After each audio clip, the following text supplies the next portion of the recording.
Tonight, as you rest your head on the pillow, allow me to guide you into the mysterious heart of Zen Buddhism, what masters call the religion of no religion. No prior knowledge needed. Simply breathe and let your mind drift as ancient wisdom washes over you like gentle waves. This is no ordinary sleep meditation.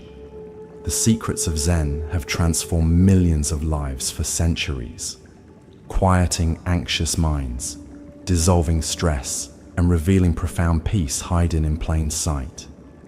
Many discover their deepest sleep ever on their very first night. As your body relaxes, we'll explore how to release the thoughts keeping you awake, find freedom from suffering, and discover the extraordinary magic in ordinary moments. These timeless teachings speak directly to your deepest self, beyond all backgrounds and beliefs. Let's begin this journey together.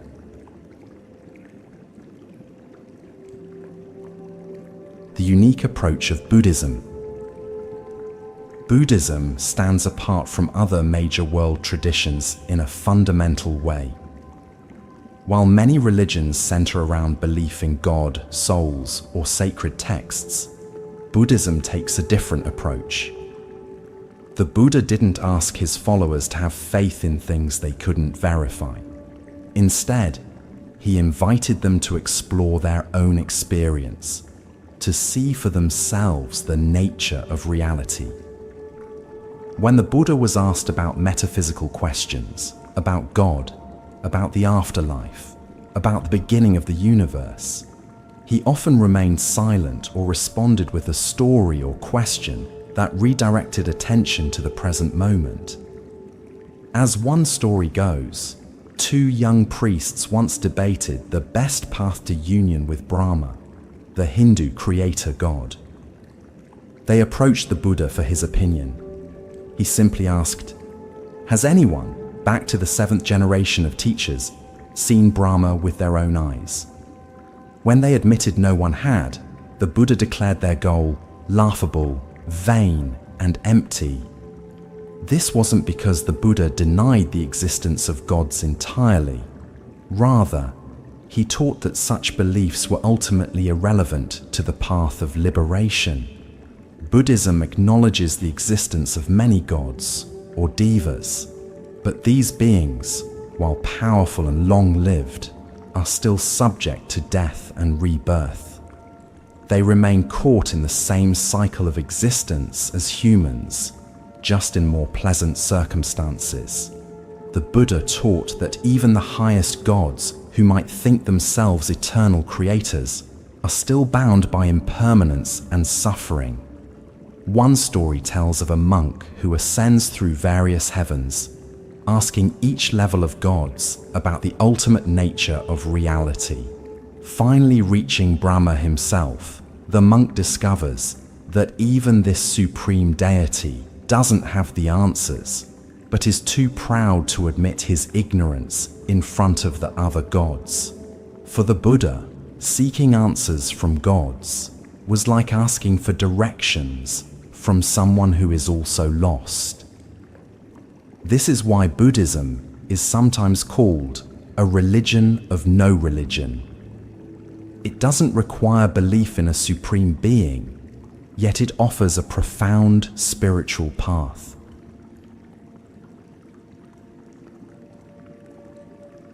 The Buddha's journey. To understand Buddhism, we should first understand its founder. Siddhartha Gautama was born around 2,500 years ago in what is now Nepal, a prince raised in luxury and sheltered from the harshness of life. The story goes that when he finally ventured beyond the palace walls as a young man, he encountered for the first time an old person, a sick person, and a corpse. These sights revealed to him the inescapable reality of suffering that awaits all beings. Deeply moved, he abandoned his privileged life to seek the root causes of suffering and a way to overcome them. For years, he followed various spiritual teachers and practiced extreme asceticism, starving himself, enduring pain, denying himself all comfort, nearly to the point of death. Eventually, he realized that this path of self-torture was as unhelpful as his former life of self-indulgence. He chose instead a middle way, and sitting in meditation beneath a Bodhi tree, he awakened to profound insights about the nature of reality.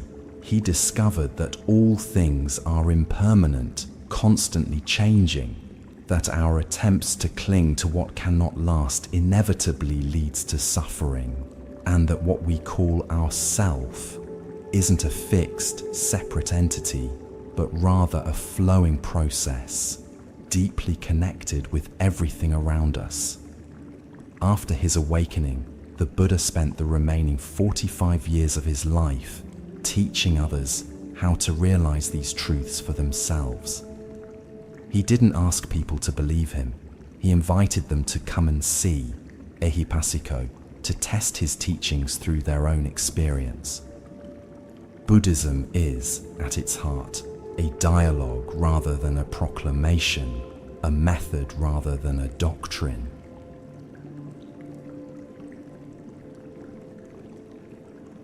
The nature of desire and suffering.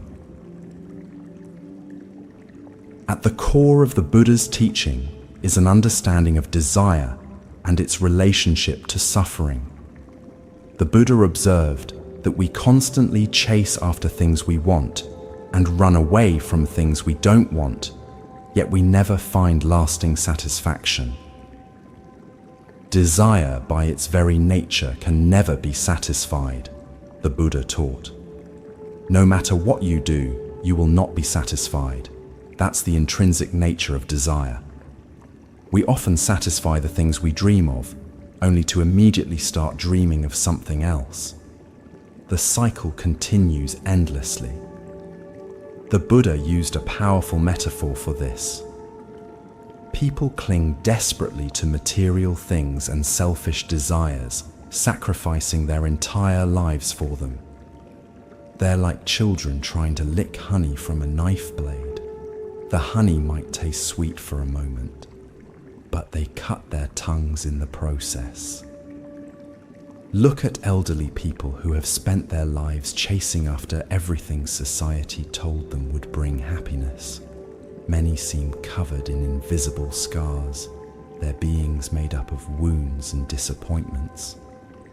When such people die, there's rarely a smile on their face, only the decay of their unfulfilled hopes.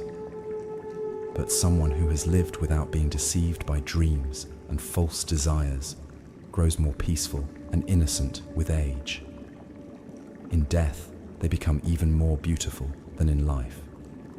When you live authentically, aging brings magnificence rather than decay. A special radiance surrounds you. The Buddha suggested a different approach to desire. Look into its nature. Observe how desire moves, for it's very subtle. You'll realize two things. Desire can never be satisfied, and once you understand this, desire will disappear, freeing you from craving. This is the state of peace, stillness, and liberation, the state of satisfaction.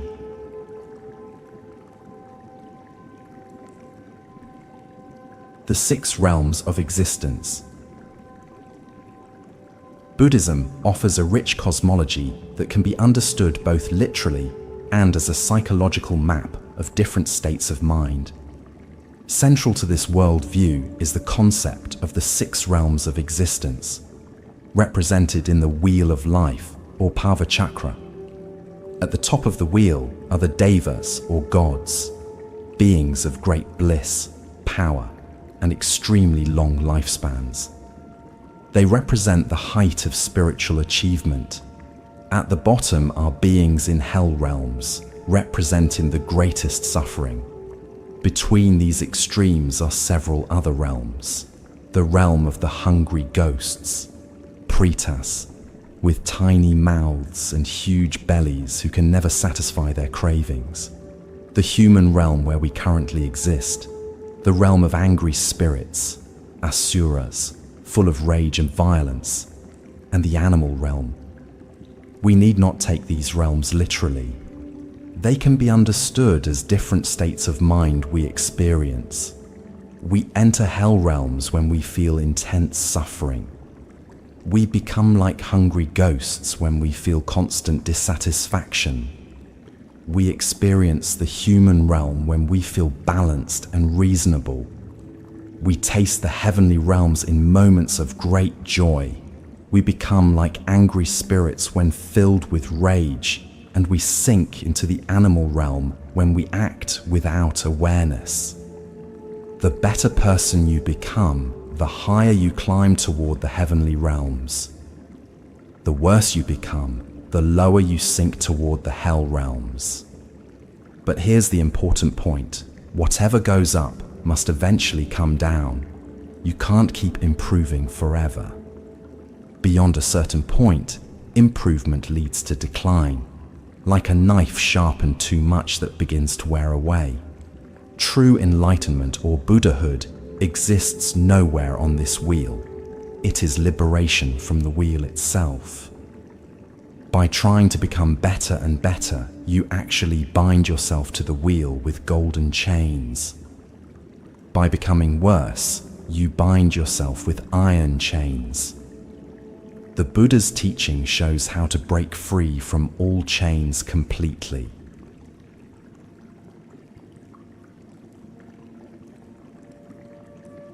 Beyond self, the heart of Buddhist insight.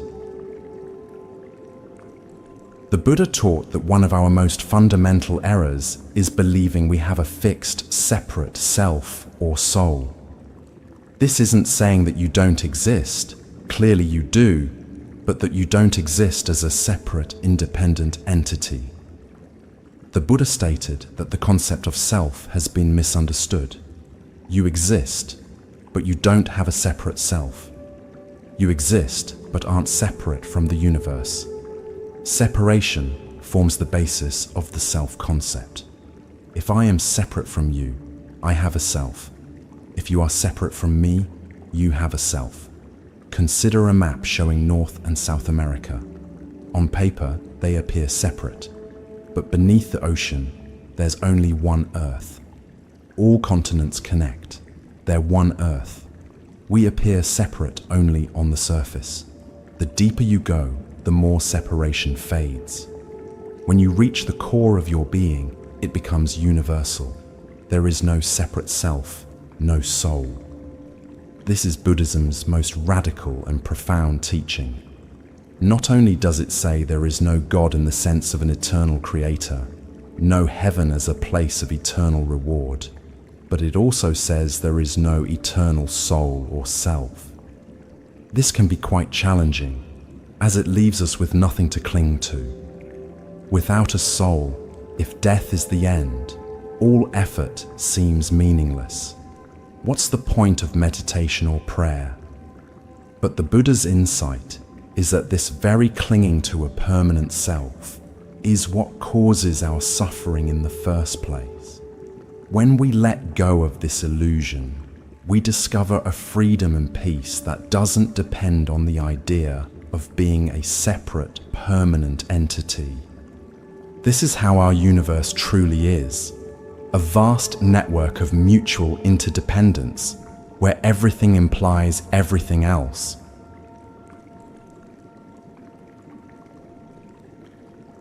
The four Dharma worlds. In the Huayan, Keigon in Japanese, school of Buddhism, which forms an intellectual foundation for Zen, there's a concept of the four Dharma worlds that helps us understand different levels of reality. The world of Ji, particulars. This is the everyday world of separate things and events that our senses normally perceive. Mountains, rivers, people, buildings, all appearing as distinct entities. The world of Rai, unity. This is the unifying principle behind all particulars. When you truly understand things, you become aware of their relationships to each other and eventually see the unity behind them. It's as if the multiplicity of the world dissolves into oneness. The world of Riji, unity and particulars in harmony. This world recognizes that the universal and the particular are not incompatible.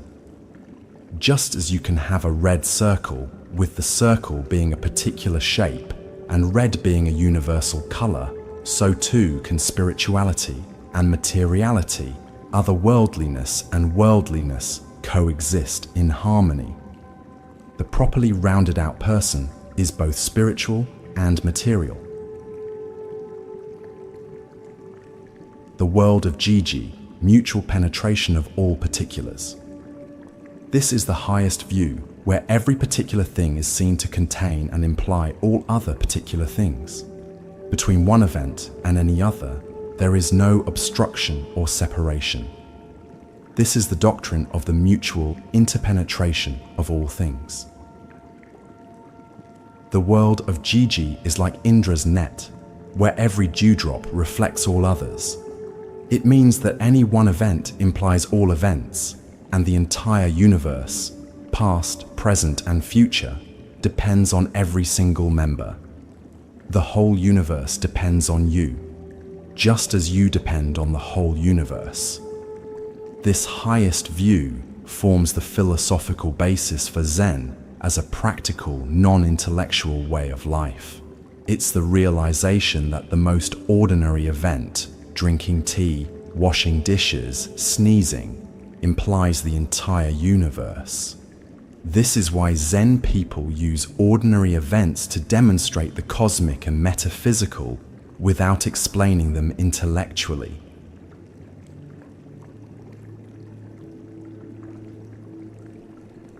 The middle way and dialectical teaching. The Buddha's approach to teaching was dialectical, meaning that rather than simply stating absolute truths, he offered teachings that would counterbalance wherever someone was leaning too far in one direction. When people pursued happiness too single-mindedly, he taught about life's inevitable suffering. When people clung to the idea of a permanent self, he taught that no fixed self exists. But the truth lies in the middle way. Neither extreme suffering nor perfect happiness, neither eternal self nor complete non-self. This is why Buddhism is often described as the middle way. It avoids extremes of all kinds.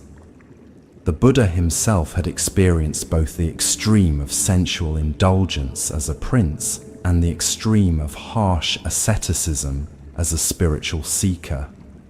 Finding both lacking, he discovered a balanced path that embraced both spiritual awareness and engagement with the world. This dialectical approach is particularly evident in Zen Buddhism. When asked a question about religion, a Zen master might reply in terms of the secular.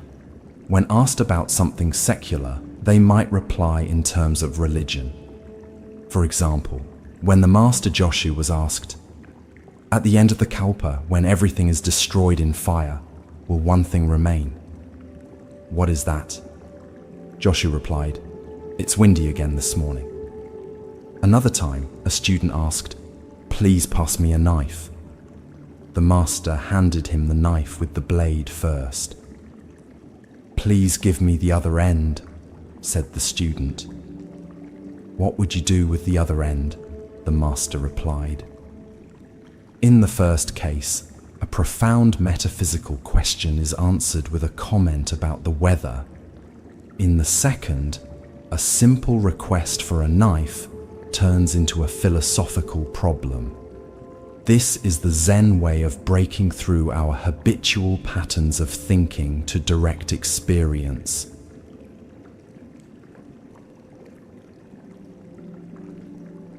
Zen, the direct pointing. Zen Buddhism represents one of the most fascinating expressions of Buddhism, particularly as it developed in Japan. What makes Zen special is its directness and simplicity. While other forms of Buddhism might involve elaborate rituals or detailed philosophical explanations, Zen cuts through all that to point directly at reality itself. Zen began in China around the 6th century when, according to tradition, an Indian monk named Bodhidharma brought a special teaching that was beyond words and letters. This tradition eventually made its way to Japan, where it profoundly influenced the culture, arts, and way of life.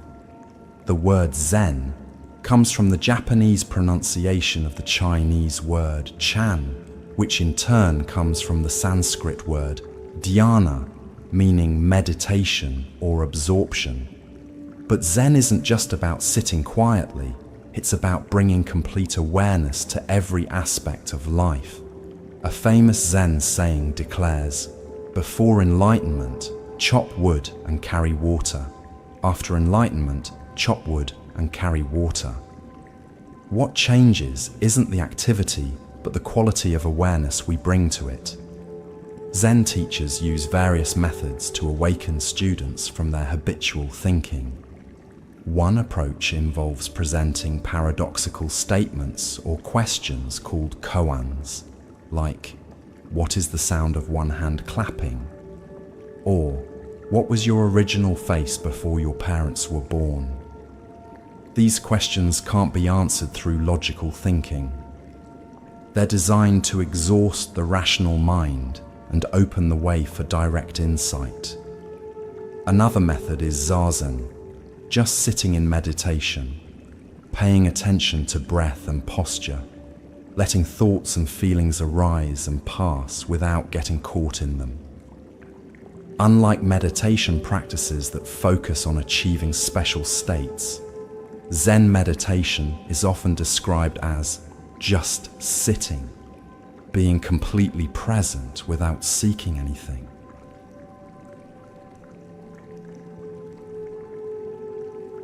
Zen arts and ordinary life. One thing that distinguishes Zen from other Buddhist traditions is its artistic expression. Zen has influenced Japanese calligraphy, garden design, flower arrangement, pottery, and tea ceremony. These arts aren't just decorative, but embody Zen principles: simplicity, directness, naturalness, and appreciation of imperfection. The Zen aesthetic often celebrates what's incomplete or impermanent. A roughly formed tea bowl with subtle irregularities might be treasured above a perfectly symmetrical one. A garden might deliberately incorporate weathered stones and sparse arrangements to suggest the beauty of natural processes. This aesthetic is sometimes called wabi-sabi, finding beauty in imperfection and impermanence. What's striking about this approach is how it finds the profound in the most ordinary activities. Zen doesn't seek special experiences separate from daily life.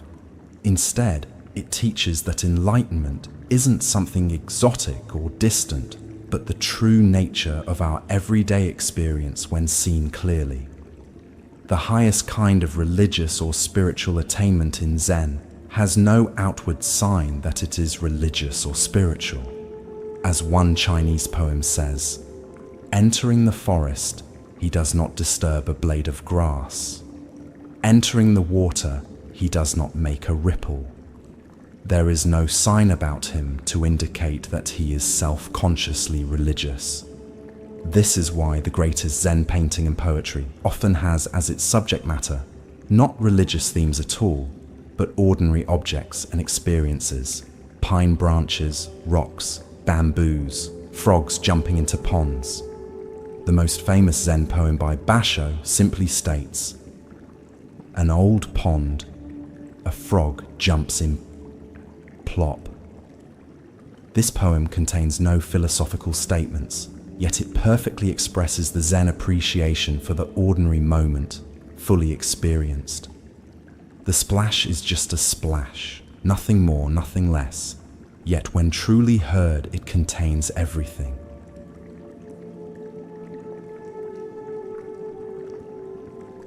The double bind and Zen practice. One of the core teaching methods in Zen is what might be called the double bind, a situation where you're given contradictory demands that cannot both be fulfilled. Society itself often places us in such binds. You must be free, you must be natural, you must love me. How can one obey a command to be free or natural? The very act of trying creates a contradiction. The Zen teacher deliberately places the student in such binds to bring about a breakthrough. For instance, the teacher might demand, "Show me your true self." Any attempt to present oneself as genuine immediately becomes contrived and inauthentic. Yet not trying at all is also a form of trying. The student is caught in an impossible situation. When you ask a Zen teacher to help you eliminate desire, which causes suffering, they point out that your desire to eliminate desire is still desire. If you try not to desire, you're desiring non-desire. When you try to escape reality, you still feel it chasing you. Even trying not to escape becomes another form of escape. This predicament in Zen is called a mosquito trying to bite an iron bull, a position of such psychic extremity that nothing can be done about it. When you find that there's nothing you can do and nothing you cannot do about a given situation, you suddenly realize the fiction of being a separate ego. It simply doesn't exist except as a figment of the imagination or a social convention. This is why in Zen they say, when the wrong person uses the right methods work in the wrong way. You might practice meditation to become a Buddha, but if you're approaching it with the wrong attitude, trying to gain something or become something, you can't succeed. Your selfish intent defeats the very practice meant to free you from selfishness.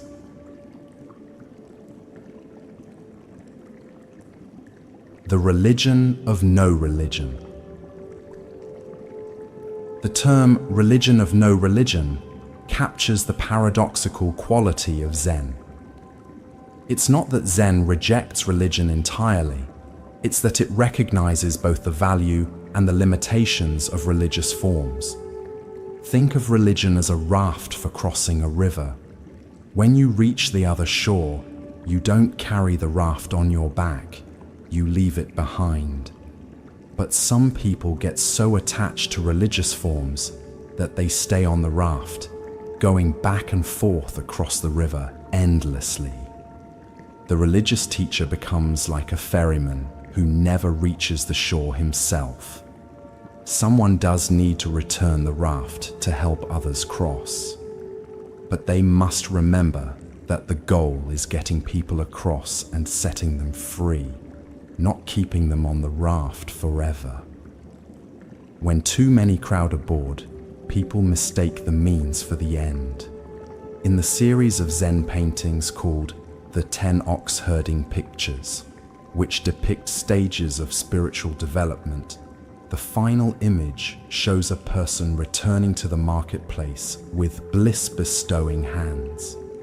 Having attained enlightenment, represented in earlier pictures, they return to ordinary life to help others, but without any outward sign of spiritual attainment. They appear completely ordinary. This is the Bodhisattva ideal, someone who has awakened but returns to the world of everyday life out of compassion for all beings.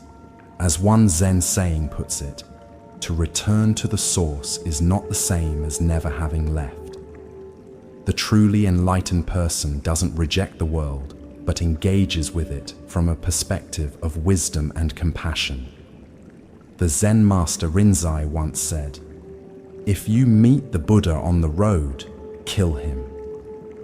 This shocking statement points to the danger of turning even the Buddha into an object of attachment. True awakening involves letting go of all concepts and images, even the most sacred ones.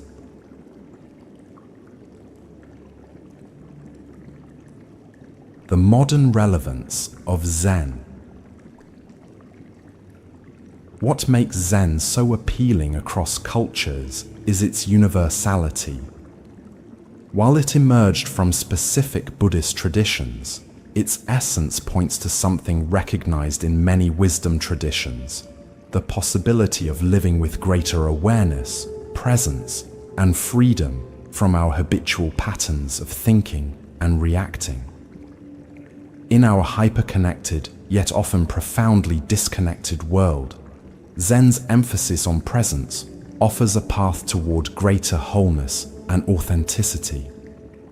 We're rarely present with what's happening right now. Our attention bounces between regrets about the past and worries about the future, while the present moment, the only moment we ever actually experience, slips by unnoticed. A traditional Zen story addresses this directly. A man was running across a field when he encountered a tiger. Fleeing, he came to a cliff and climbed down a vine. Looking up, he saw the tiger waiting. Looking down, he saw another tiger below. Two mice began gnawing at the vine. At that moment, he noticed a wild strawberry growing on the vine. Holding on with one hand, he picked and ate the strawberry with the other. How sweet it tasted. This story isn't about ignoring problems. It's about our capacity to be fully present, even in difficult circumstances.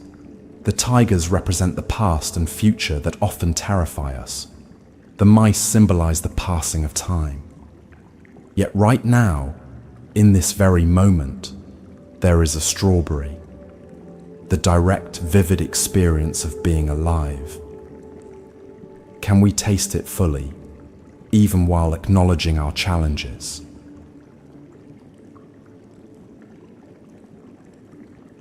Digital distraction and Zen.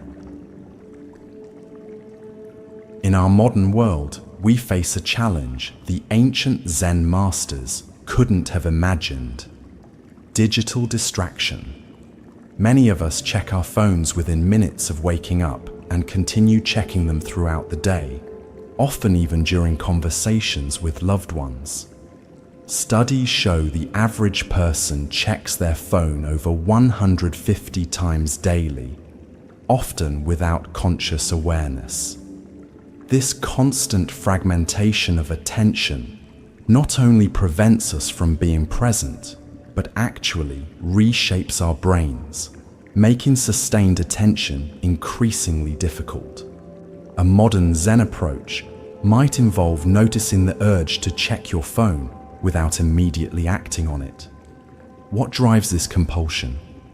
Is it fear of missing something, boredom, anxiety? By bringing awareness to this habit, we can begin to break its unconscious power. The Zen approach isn't about demonizing technology, but about bringing awareness to automatic habits. Most phone checking is driven not by necessity, but by restlessness or a vague sense that something better might be happening somewhere else. The very opposite of Zen's emphasis on the fullness of the present moment.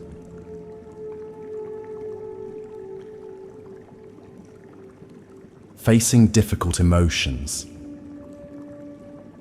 Another domain where Zen practice offers profound insight is in our relationship with difficult emotions like anxiety and fear. Many of us go to great lengths to avoid uncomfortable feelings, turning to distractions, substances, or constant busyness. Yet Zen suggests a radically different approach. Instead of trying to make anxiety go away, what if you got curious about it? Where exactly do you feel it in your body? What sensations are present? Does it stay the same or change from moment to moment? When you stop fighting anxiety and instead bring kind awareness to it, you may find it isn't a solid thing, but a collection of changing sensations. Tightness in your chest, shallow breathing, tingling in your hands. By observing these sensations with curiosity instead of fear, they no longer overwhelm you. The anxiety still comes, but it no longer controls your life. This approach reflects a fundamental Zen teaching. Resistance creates suffering. When we fight against what's already happening, whether it's anxiety, physical pain, or difficult circumstances, we create tension that amplifies our distress. When we meet experience with open awareness, we discover a freedom that doesn't depend on circumstances being a certain way.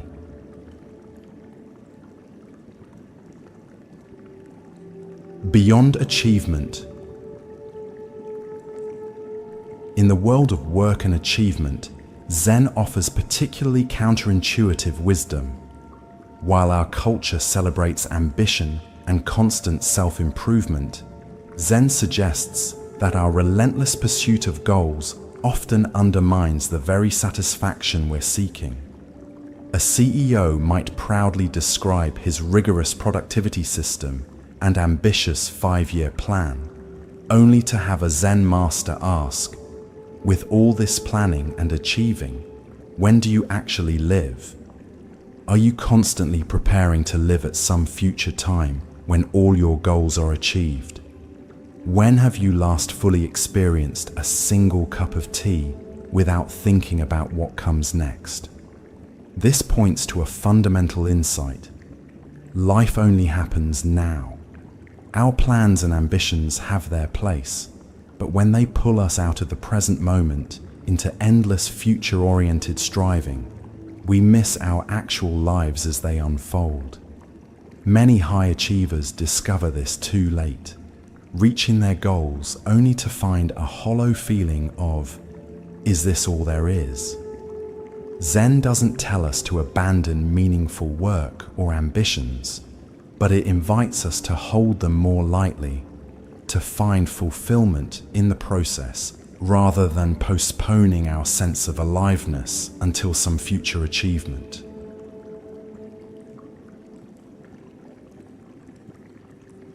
Zen and mortality. Another area where Zen offers valuable insights is in our relationship with aging, illness, and mortality. Our culture often treats these natural processes as problems to be solved or enemies to be fought, creating tremendous suffering when we inevitably encounter them. A hospice nurse who practiced Zen shared how it transformed her work with dying patients. While medical training taught her to see death as a failure to be prevented, Zen taught her to see it as a natural transition that could be approached with awareness and compassion. She recounted sitting with a man in his final hours. Instead of filling the space with nervous chatter or medical procedures, she simply sat in quiet presence, attuned to his breathing. At one point, he opened his eyes and whispered, "Thank you for not being afraid to be here with me." Those words revealed how our fear of mortality often prevents us from being fully present with those who need us most. Zen doesn't offer easy answers about death or eliminate our natural fear of it. Instead, it invites us to look directly at impermanence rather than pushing it away. By becoming intimate with the reality that nothing lasts forever, not our possessions, relationships, bodies, or identities, we can appreciate the preciousness of each moment and live with less fear and grasping. This perspective can be particularly powerful at the end of life.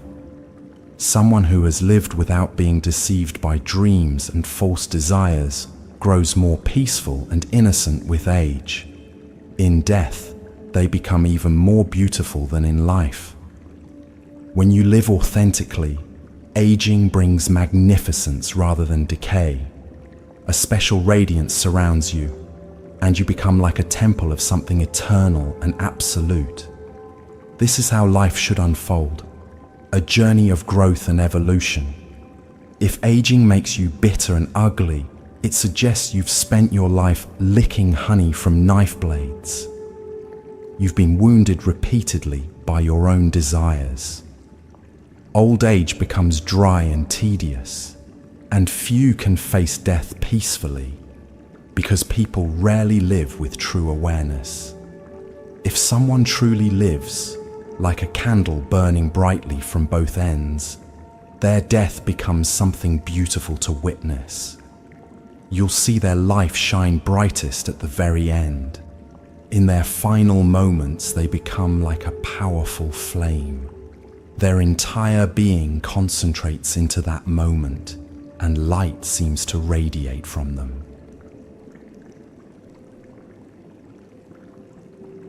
Seeing beyond our stories. The practice of Zen also offers profound insights for our relationships. Many of us approach relationships with fixed ideas about who the other person is, how they should behave, and what we need from them.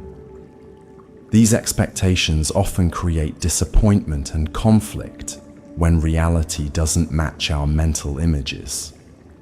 A couple on the verge of divorce attended a Zen-based relationship retreat as a last resort. During an exercise, they were instructed to look at each other for 5 minutes without speaking. For many couples, truly seeing each other without the filter of past grievances, future worries, and fixed narratives is revolutionary.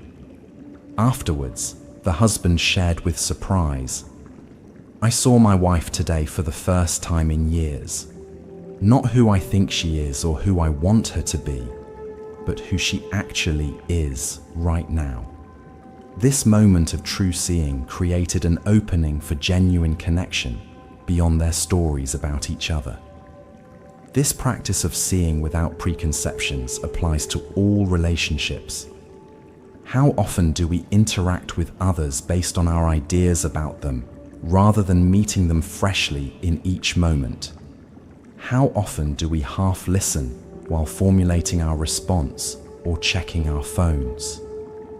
Zen teaches us that when we look deeply at others, we see that they are not separate from us. Their joy and suffering are our joy and suffering. This understanding naturally gives rise to compassion, not as a moral obligation, but as a natural expression of our interconnection. There's a Zen story about 2 monks walking together on a muddy road. They encountered a lovely young woman in a silk kimono, unable to cross a large puddle without ruining her clothes. The elder monk picked her up and carried her across the puddle, setting her down safely on the other side.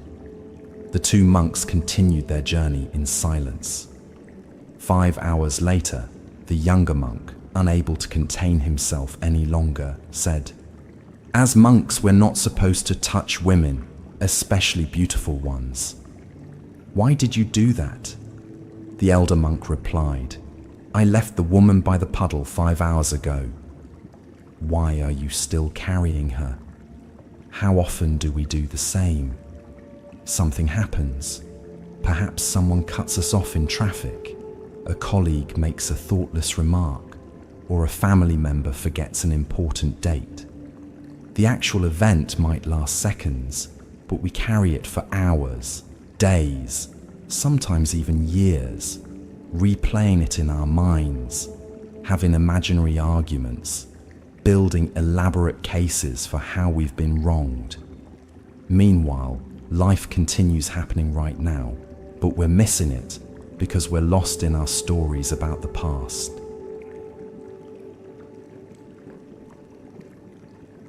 The inner critic and self-acceptance. Zen also offers wisdom for dealing with one of the most universal human challenges, the inner critic. Most of us have an internal voice that judges, criticizes, and finds us lacking in countless ways. This voice can become so familiar that we mistake it for reality or even for wisdom, when it's actually a conditioned pattern that creates needless suffering. A writer struggling with creative blocks attended a Zen retreat. During a private meeting with the teacher, he confessed that whenever he sat down to write, a voice in his head would tell him his ideas were worthless and that he was fooling himself to think he had any talent. The teacher asked, "When you hear that voice, who is hearing it?" This question stopped the writer short. He realized there was an awareness in him that could observe this critical voice rather than being completely identified with it. The teacher suggested that each time the critical voice arose, he should simply note thinking and return to his breath before continuing to write. This simple practice created enough space for the writer to recognize that the inner critic was not the truth about him, but a conditioned thought pattern. By neither fighting against it nor believing it, he found freedom to create, despite its continuing presence. This approach to the inner critic illustrates a fundamental Zen insight. We are not our thoughts. Thoughts arise and pass in the mind like clouds in the sky, but the sky itself, our basic awareness, remains spacious and clear. By learning to identify with awareness rather than with the contents of thinking, we find freedom from the tyranny of self-judgment.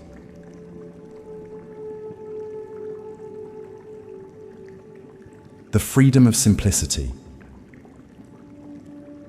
The wisdom of Zen also applies to how we relate to possessions and consumption. Our culture bombards us with messages that we need more clothes, more gadgets, more experiences to be happy. Yet many people find that accumulating possessions brings only temporary satisfaction before the craving for more returns. A successful businessman who practiced Zen shared his experience of downsizing from a large house filled with expensive belongings to a simple apartment with only what he truly needed and valued. The process wasn't about ascetic self-denial, but about discovering what truly contributed to his well-being versus what merely cluttered his life and mind. He found that with fewer possessions requiring maintenance, insurance, and mental energy, he experienced greater freedom and clarity. His practice became noticing the impulse to acquire new things and questioning whether they would genuinely enrich his life or simply add complexity and distraction. This approach reflects the Zen aesthetic of simplicity, not as a rigid standard of minimalism, but as a natural expression of knowing what truly matters. When we're not constantly chasing after the next thing, we can appreciate what we already have more fully. Psychologists have observed that people who feel powerless internally often buy expensive things to compensate. If someone feels weak inside, they might want the best car they can find. Their inner strength has faded, so they replace it with something external. They feel powerful when the car speeds down the highway. They become the car. For years, psychologists have noted that people with deep feelings of unworthiness often have the biggest ambitions. Nobody goes into politics unless they're trying to prove something to themselves. Politicians typically feel inferior inside and can't bear it. They need to prove their importance because they don't truly believe in themselves. Whatever you lack on the inside, you try to gather from the outside world. But if you're complete within yourself, you can simply relax in your own peaceful presence. Only then can you truly see your own beauty and know who you really are.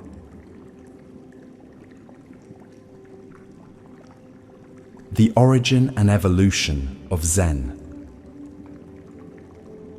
To understand Zen more deeply, we should explore its historical origins and how it evolved across different cultures. Zen didn't appear suddenly or in isolation. It emerged from the rich soil of Buddhist thought and practice that had been developing for over 1,000 years. Buddhism originated in India with Siddhartha Gautama, the historical Buddha, around the 5th century BCE. As Buddhism spread across Asia, it naturally adapted to different cultures and environments. By the time it reached China in the 1st century CE, Buddhism had already developed various schools and approaches. The particular form of Buddhism that would eventually become Zen began with the legendary figure of Bodhidharma, an Indian monk who is said to have arrived in China around the 5th century CE. According to tradition, when Bodhidharma met with the Chinese emperor, who proudly listed all the temples he had built and good deeds he had done, Bodhidharma bluntly told him, "No merit whatsoever." This shocking response illustrated the Zen approach, cutting through conventional ideas of religious practice to point directly at the heart of awakening. Bodhidharma is credited with bringing a tradition of direct mind-to-mind transmission outside the scriptures. When asked what he taught, he is said to have replied, "A special transmission outside the scriptures, not founded upon words and letters, directly pointing to the human mind, seeing into one's nature and attaining Buddhahood." In China, this tradition became known as Chan Buddhism. It blended Indian Buddhist teachings with Chinese philosophical traditions, particularly Taoism, which emphasized naturalness, simplicity, and harmony with the flow of nature.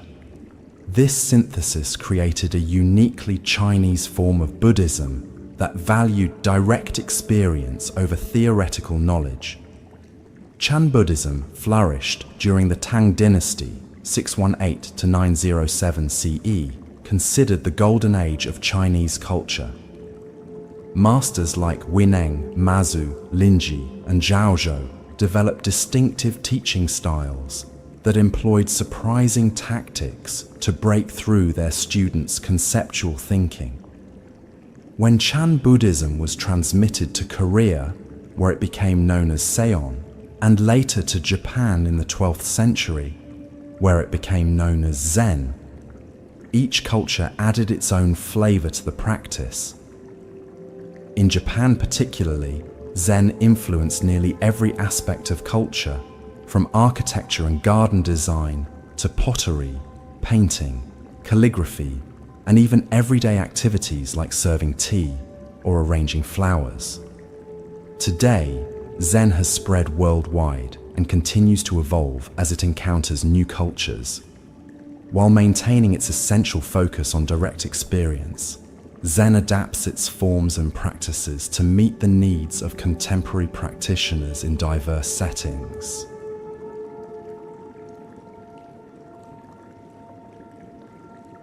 Different schools of Zen. Within the Zen tradition, different schools have emerged, each with their own emphasis and approach. In Japan, the two main schools are Rinzai and Soto Zen, with a third smaller school called Obaku. Rinzai Zen, founded by the Chinese master Linji, Rinzai in Japanese, emphasizes sudden awakening and makes extensive use of koans, those paradoxical questions or statements designed to break through conceptual thinking. In Rinzai training, the student might sit for years working on a single koan, such as, "What is the sound of one hand clapping?" The breakthrough experience, called Kensho or Satori, is a moment of direct insight into one's true nature. Soto Zen, founded by Dogen in the 13th century, emphasizes just sitting, shikantaza, without any particular goal or technique. While Rinzai often feels more dynamic and confrontational, Soto practice tends to be more gentle and gradual. Dogen taught that meditation is not a means to become enlightened, but rather the expression of enlightenment itself. Practice and enlightenment are one, he insisted. Obaku Zen, the third and smallest school, was introduced to Japan in the 17th century. It incorporated elements of Pure Land Buddhism, including the chanting of the Buddha's name, into Zen practice.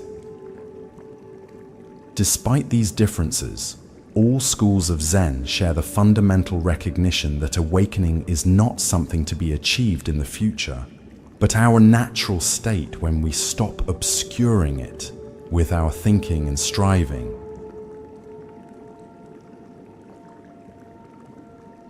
The role of teachers and lineage.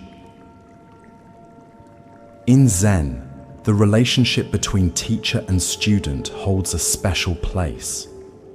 Unlike religious traditions that rely primarily on sacred texts for authority, Zen emphasizes direct transmission from person to person, what's called the warm hand to warm hand transmission.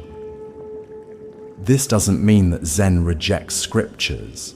Zen monasteries have extensive libraries, and monks study Buddhist texts thoroughly. But Zen recognizes that intellectual understanding alone doesn't lead to awakening. Something more immediate is needed, the living presence of someone who embodies the teaching. The traditional Zen lineage claims an unbroken succession of teachers going back to the Buddha himself. The story goes that once while giving a talk, instead of speaking, the Buddha simply held up a flower. Only one disciple, Mahakashyapa, understood and smiled. This flower sermon is considered the first transmission of Zen, a direct pointing beyond words. This emphasis on lineage ensures that Zen remains a living tradition rather than a fossilized set of ideas. Each generation of teachers brings fresh insight while maintaining connection to the root teaching.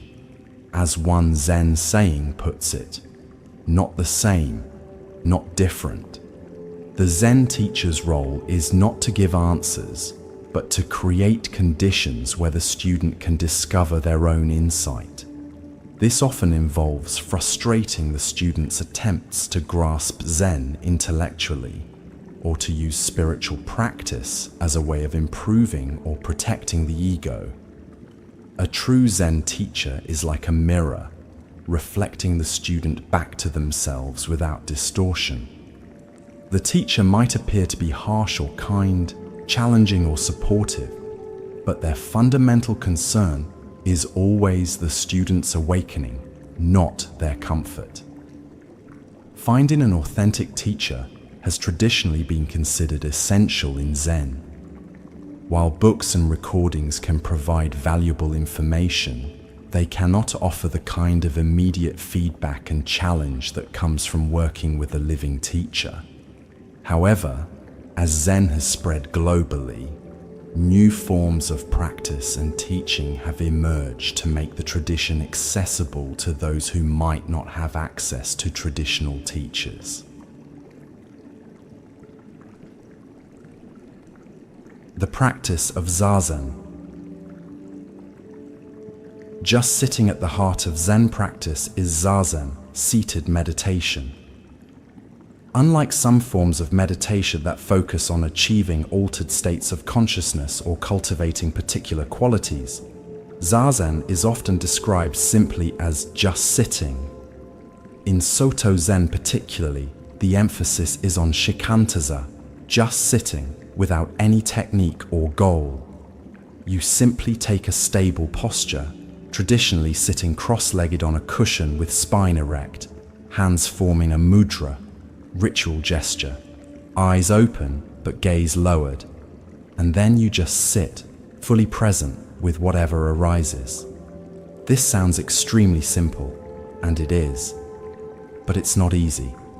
Our minds are conditioned to be constantly busy, planning, remembering, fantasizing, worrying. When we first sit in Zazen, we discover just how restless our minds actually are. It can be shocking to realize how rarely we're fully present for our own lives. In Zazen, we don't try to stop thinking or empty the mind. That would just be another form of striving. Instead, we let thoughts come and go without getting caught up in them. When we notice we've been carried away by thinking, we simply return to the direct experience of sitting, the sensation of breathing, the feeling of our body, the sounds around us. Over time, this practice starts to reveal something profound, that we are not our thoughts. There is a spacious awareness that contains thinking, but isn't defined by it. This awareness is always present, but usually overlooked as we're caught up in the content of our experience, rather than the context in which it occurs. The physical posture in Zazen is important. We sit with dignity, embodying the awakened state rather than struggling to attain it. As Zen master Suzuki Roshi famously said, "You are perfect just as you are, and you could use a little improvement." This paradoxical statement captures the essence of Zazen. We practice diligently while recognizing that what we're seeking is already fully present. Zazen is traditionally practiced in periods of 25 to 45 minutes, often with walking meditation, kinhin, in between. In monasteries, monks might sit for many hours each day. For lay people, even a regular practice of 20 to 30 minutes can be transformative. While the formal practice of Zazen provides a foundation, Zen ultimately isn't confined to the meditation cushion. The awareness cultivated in Zazen extends to all activities. As another Zen saying puts it, Zen is not some kind of excitement, but concentration on our usual everyday routine.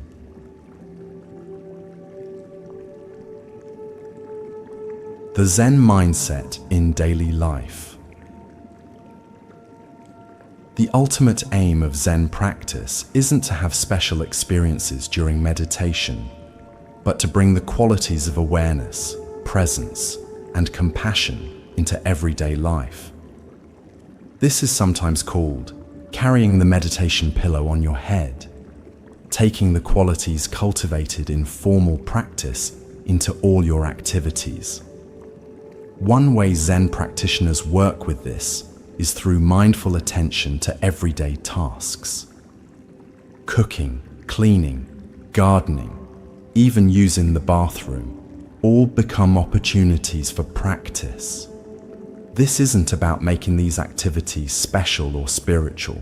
It's about being fully present for them, just as they are. There's a famous Zen story about a monk who asked his teacher, "How do you practice Zen?" The teacher replied, "When you're hungry, eat. When you're tired, sleep." The monk responded, "But that's what everyone does." The teacher smiled and said, "No, it isn't. Most people eat while thinking about 100 other things. They sleep while dreaming of 1,000 things. They don't just eat and just sleep." This story highlights the difference between simply performing actions and being fully present for them. Most of us move through our days on autopilot, lost in thoughts about the past or future, rarely experiencing the richness of the present moment. Zen practice invites us to wake up from this trance and discover the aliveness that's available in ordinary experience. This doesn't require changing what we do, just how we do it, with full awareness rather than divided attention. Thich Nhat Hanh, the Vietnamese Zen teacher, developed the concept of mindfulness bells, using everyday cues like a ringing telephone or red traffic light as reminders to return to present moment awareness. Any recurring event in your day can serve this purpose. The ping of a new email, walking through a doorway, or turning on a faucet. Each becomes an invitation to return to the present. This integration of mindfulness into daily activities is particularly important in our modern context, where the pace of life and constant digital distractions make it increasingly difficult to maintain focused attention. By bringing Zen awareness into everyday moments, we create islands of presence in a sea of distraction. Zen and creativity. Zen has had a profound influence on the arts, not just in Japan, but worldwide. The Zen approach to creativity isn't about self-expression in the Western sense. It's about getting the self out of the way to allow something more universal to emerge. In traditional Zen arts like calligraphy, painting, pottery, and flower arrangement, years of technical training are required. But the final step is always letting go of technique to allow spontaneous expression. It's only when the artist disappears that true art emerges. This paradox is captured in the concept of controlled accident. The Zen artist isn't trying to impose their will on the materials, but rather working with their inherent qualities, allowing something unexpected to emerge. A pot isn't forced into shape, but emerges through a conversation between the clay, the potter's hands, and the turning wheel. Zen-influenced arts often celebrate imperfection and transience. A crack in a tea bowl might be highlighted with gold rather than hidden kintsugi. A flower arrangement might include a dying leaf to acknowledge the impermanence of all things. These aesthetic choices reflect core Zen insights about the nature of reality. The influence of Zen on creativity extends far beyond traditional Asian arts. Artists and writers as diverse as John Cage, Agnes Martin, Gary Snyder, and Leonard Cohen have drawn inspiration from Zen. The beat poets of the 1950s were particularly influenced by Zen's emphasis on spontaneity and direct experience. For anyone engaged in creative work, Zen offers valuable insights. The emphasis on process over outcome, on working with rather than against the material, and on allowing rather than forcing, all these can transform our relationship with creativity. Most importantly, Zen reminds us that creativity isn't something we possess, but something we participate in when we get out of our own way.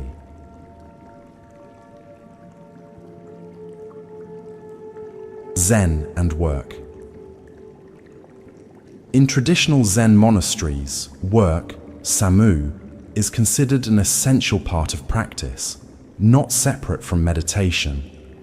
Monks engage in cooking, cleaning, gardening, and maintenance with the same mindful attention they bring to formal meditation. This approach to work offers a stark contrast to modern attitudes that often see work as merely a means to an end, something we endure to earn money for the real living that happens outside working hours. Zen suggests that any activity approached with full awareness can be a vehicle for awakening. The key is to focus on the work itself rather than its results or rewards. When we're fully engaged in a task, giving it our complete attention, something shifts. The boundary between worker and work dissolves, and we enter what psychologists now call a flow state, a condition of optimal experience where we're completely absorbed in what we're doing. Zen master Thich Nhat Hanh suggests using the breath as an anchor while working.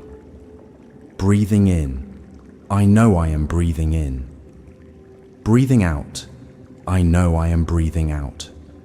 This simple practice helps prevent our minds from wandering into worries about the future or ruminations about the past, keeping us grounded in the present moment. Another Zen approach to work involves doing one thing at a time. In a culture that celebrates multitasking, Zen reminds us that our attention is inherently limited.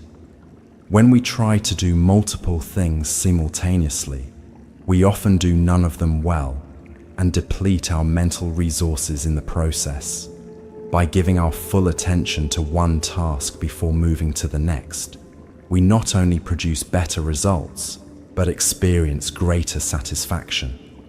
The mind becomes more settled, less scattered.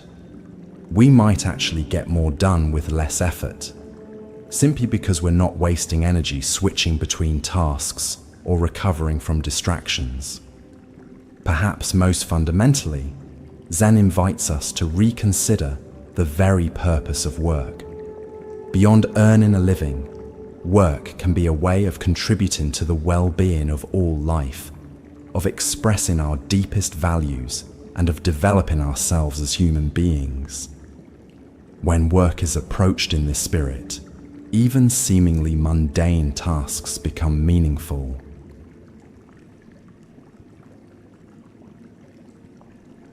Zen and ethical living. While Zen is often associated with meditation and mystical insight, it also offers profound guidance for ethical living. Unlike religious traditions that emphasize obedience to divine commandments, Zen ethics emerge from a deep understanding of our interconnectedness with all life. Traditional Buddhist ethics are expressed in precepts, guidelines for speech and action that help create conditions conducive to awakening.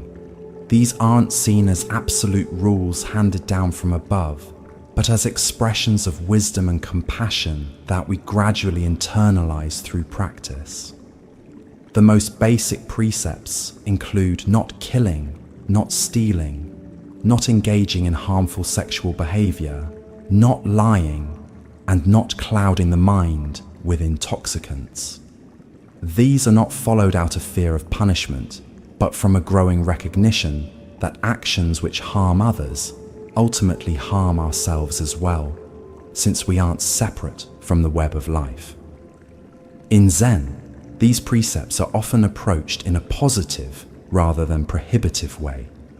Rather than not killing, we might speak of acting with reverence for all life. Rather than not lying, we might emphasize speaking from a place of truthfulness and compassion. This subtle shift helps us see precepts not as restrictions on our freedom, but as expressions of our awakening nature. Beyond specific guidelines, Zen ethics emphasize responsiveness to the unique circumstances of each situation. What's helpful in one context might be harmful in another. This doesn't mean anything goes, but rather that ethical action requires awareness and discernment, rather than rigid adherence to rules. This flexible, context-sensitive approach to ethics is captured in a famous Zen story. A monk asked his teacher, "What is the essential meaning of Buddhism?" The teacher replied, "Do good, avoid evil, purify your mind." The monk said, "That's so simple, even a child of 3 could understand it."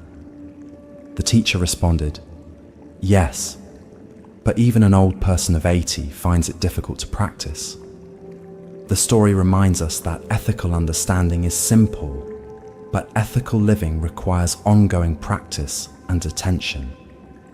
It's not enough to know what's right. We must embody it in our actions, moment by moment. In our complex modern world, Zen ethics offer a valuable approach that avoids both rigid moralism and anything-goes relativism. By grounding ethical choices in awareness of interconnection and in the direct experience of how our actions affect ourselves and others, Zen provides a flexible yet robust foundation for navigating ethical challenges.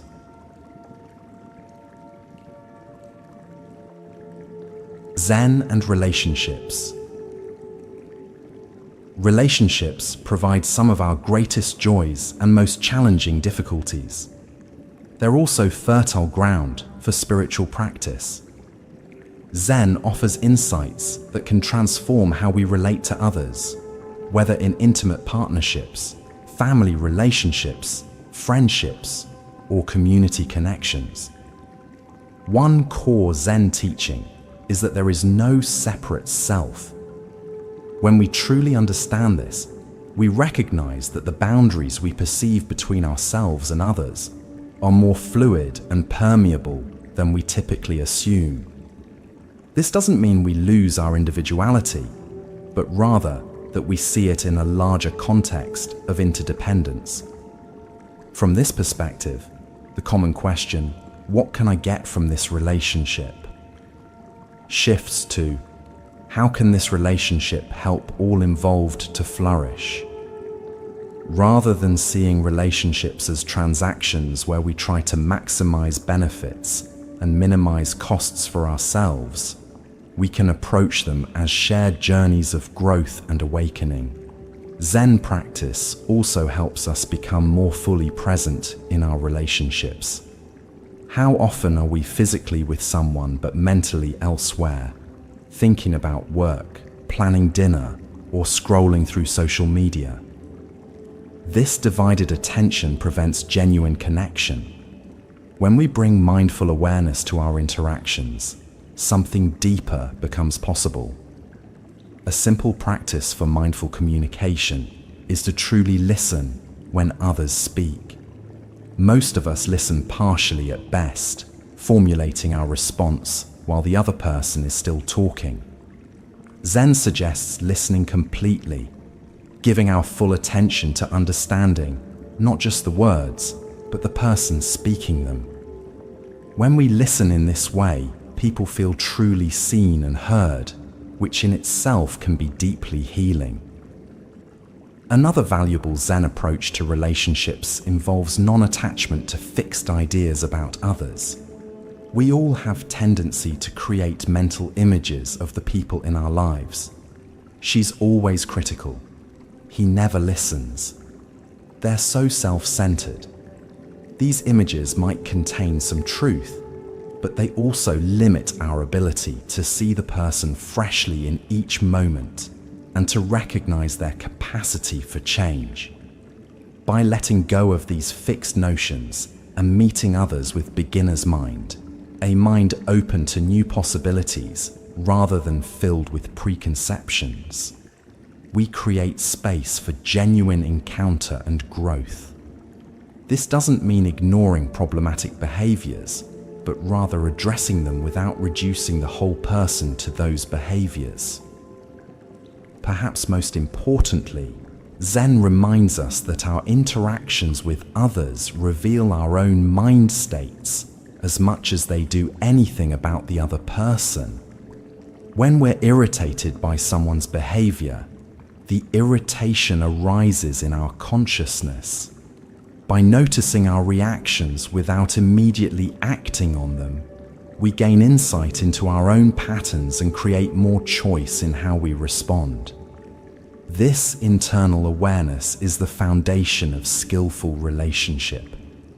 As we become more conscious of our own reactions, projections, desires, and fears, we bring greater clarity and freedom to our interactions with others.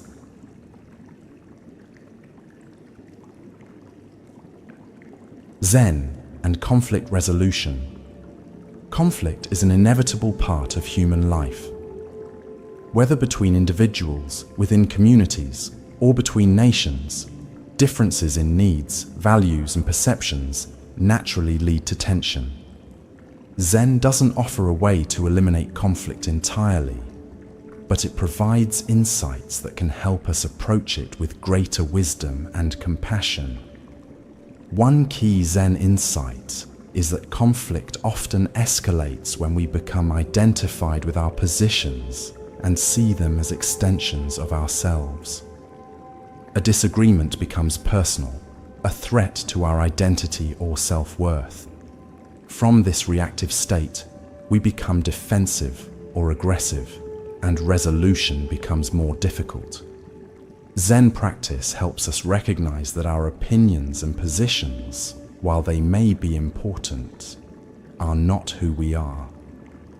By holding them more lightly, we create space for genuine dialogue. We can listen to differing viewpoints without feeling personally threatened, and we can advocate for our own perspective without needing to win at all costs.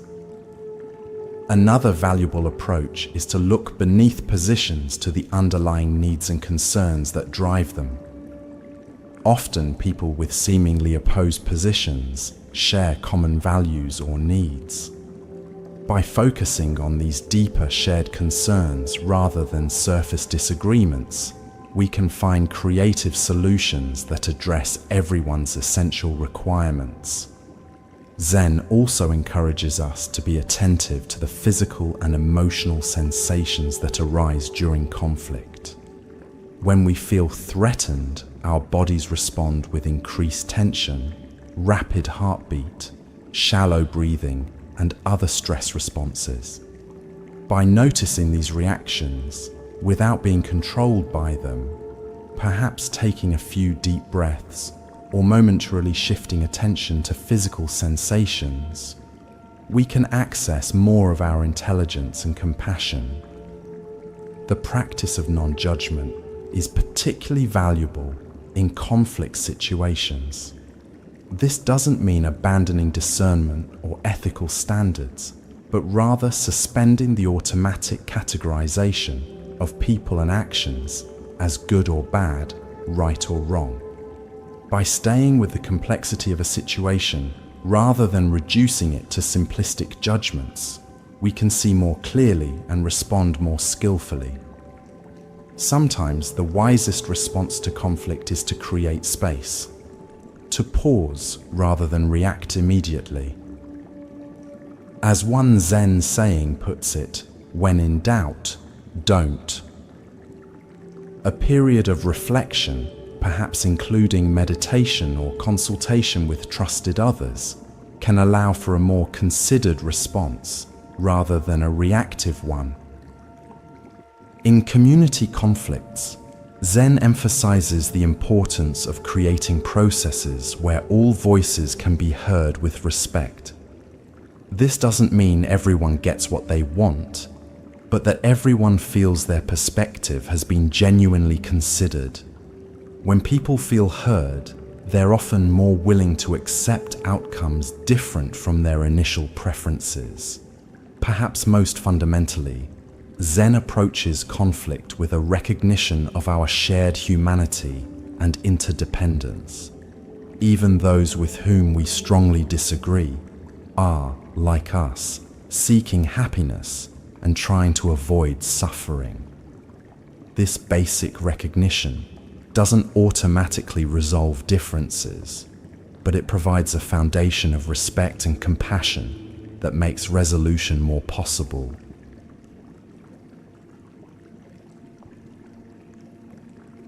Zen and mental health. The relationship between Zen practice and mental health is complex and nuanced. While Zen isn't a replacement for professional mental health care when needed, its insights and practices can contribute significantly to psychological well-being. At its core, Zen offers a profound understanding of the human mind, how it works, how it creates suffering, and how it can be transformed. Through meditation and mindful attention to daily activities, we learn to observe our thoughts and emotions without being completely identified with them or controlled by them. This capacity for mindful observation creates what psychologists call metacognitive awareness, the ability to observe our own mental processes. This awareness gives us more choice in how we respond to thoughts and emotions rather than reacting to them automatically.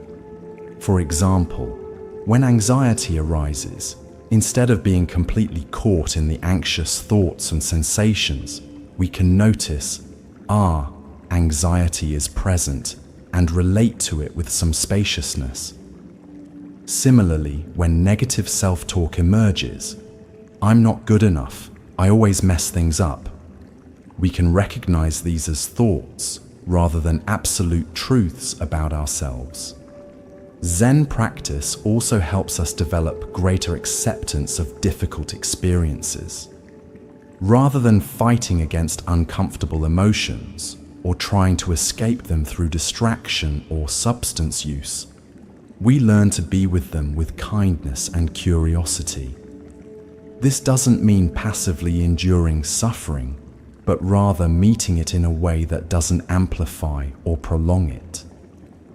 The concept of non-attachment in Zen is particularly valuable for mental health. Many psychological difficulties involve becoming overly attached to certain thoughts, self-concepts, or desired outcomes. When life doesn't match our fixed ideas about how things should be, we suffer. By holding our thoughts and expectations more lightly, we become more flexible and resilient in the face of life's inevitable changes and challenges. Zen's emphasis on present moment awareness can be especially helpful for those struggling with rumination or worry, mental patterns that keep us stuck in the past or anxious about the future. By gently returning attention to the present moment, we interrupt these unproductive thought cycles and reconnect with the direct experience of being alive right now. The integration of mind and body in Zen practice is another aspect that supports mental health. Our mental states are intimately connected with physical sensations, and body-based practices like mindful breathing, walking meditation, or mindful movement help us work with psychological challenges at the somatic level rather than just the cognitive one. For those dealing with specific mental health conditions, Zen-inspired approaches like mindfulness-based cognitive therapy, MBCT, and acceptance and commitment therapy, ACT, have been clinically validated as effective treatments. These approaches combine traditional Zen insights with modern psychological understanding to address conditions like depression, anxiety, and stress-related disorders. It's important to note, however, that Zen practice isn't appropriate for everyone at all times. People experiencing acute psychosis, severe depression, or other serious mental health crises may need other forms of support before meditation becomes helpful. And even for those for whom meditation is generally beneficial, certain difficult emotions or memories may arise during practice that require additional support from a therapist or counselor. The wisest approach is to see Zen practice and professional mental health care not as alternatives, but as complementary resources. Many people find that combining meditation with therapy, and when appropriate, medication, provides the most comprehensive support for psychological well-being.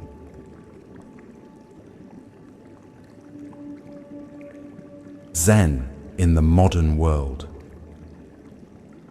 As Zen has traveled from east to west and from traditional to modern contexts, it has both transformed and been transformed. Today, Zen practices and insights are being applied in settings the ancient masters could never have imagined, from corporate boardrooms to scientific laboratories, from prison cells to hospital wards. This adaptation raises important questions about cultural appropriation, authenticity, and the essence of Zen. Is Zen still Zen when removed from its traditional Asian context? What elements are essential to preserve, and what can be modified to fit new cultural environments? There's no simple answer to these questions, but we can observe some of the ways Zen is evolving in the modern world. One significant development is the secularization of Zen practices, particularly meditation. Programs like mindfulness-based stress reduction, MBSR, and mindfulness-based cognitive therapy, MBCT, have extracted meditation techniques from their religious context and presented them in scientific and therapeutic frameworks. This secularization has made meditation accessible to many who might be uncomfortable with Buddhist religious elements. It has also facilitated scientific research on the effects of meditation, with hundreds of studies documenting benefits for physical and mental health. However, some critics argue that this approach reduces Zen to a self-improvement technique, losing the deeper spiritual and ethical dimensions of the tradition. Another modern development is the democratization of Zen. Traditionally, Zen was primarily practiced by monks in monasteries, with lay people having limited access to the deeper teachings. Today, Zen centers and programs are available to people of all backgrounds, regardless of their ability to commit to monastic life. While this has made Zen more widely accessible, it also raises questions about depth of practice and the role of sustained, intensive training. Technology has also influenced modern Zen practice. Meditation apps, online courses, and virtual Sanghas communities make Zen resources available to people who might not have access to local teachers or groups. These digital adaptations offer convenience and accessibility, but may lack the direct person-to-person transmission that has been central to the Zen tradition. Social engagement is another area where modern Zen is evolving. While traditional Zen has sometimes been criticized for focusing on individual liberation at the expense of social justice, many contemporary Zen practitioners explicitly connect their practice to activism and social change. Organizations like the Buddhist Peace Fellowship and movements like Engaged Buddhism seek to apply Zen insights to collective challenges like environmental degradation, economic inequality, and systemic discrimination. Perhaps the most significant aspect of Zen's modern evolution is its encounter with Western psychology, neuroscience, and philosophy. This cross-fertilization has enriched both Zen and Western understanding of consciousness, cognition, and human potential. Concepts that might once have seemed mystical or esoteric, like non-duality or the constructed nature of the self, now find parallels in scientific research on brain function and cognitive processes. As Zen continues to evolve in the modern world, the challenge is to preserve its essential insights and integrity while allowing it to take new forms appropriate to different cultural contexts. This requires a delicate balance, neither clinging rigidly to traditional forms, nor diluting the practice to the point where its transformative potential is lost. The most promising approach may be what Zen itself teaches, to hold tradition neither too tightly nor too loosely, to approach new developments with both respect for ancient wisdom and openness to fresh insights, and to focus not on abstract questions of authenticity, but on the practical matter of what genuinely helps people awaken.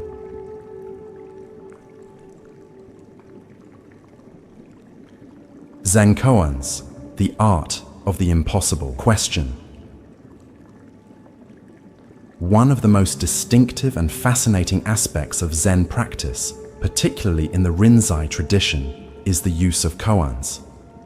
These enigmatic questions, statements, or stories are designed to propel the student beyond logical thinking into direct insight.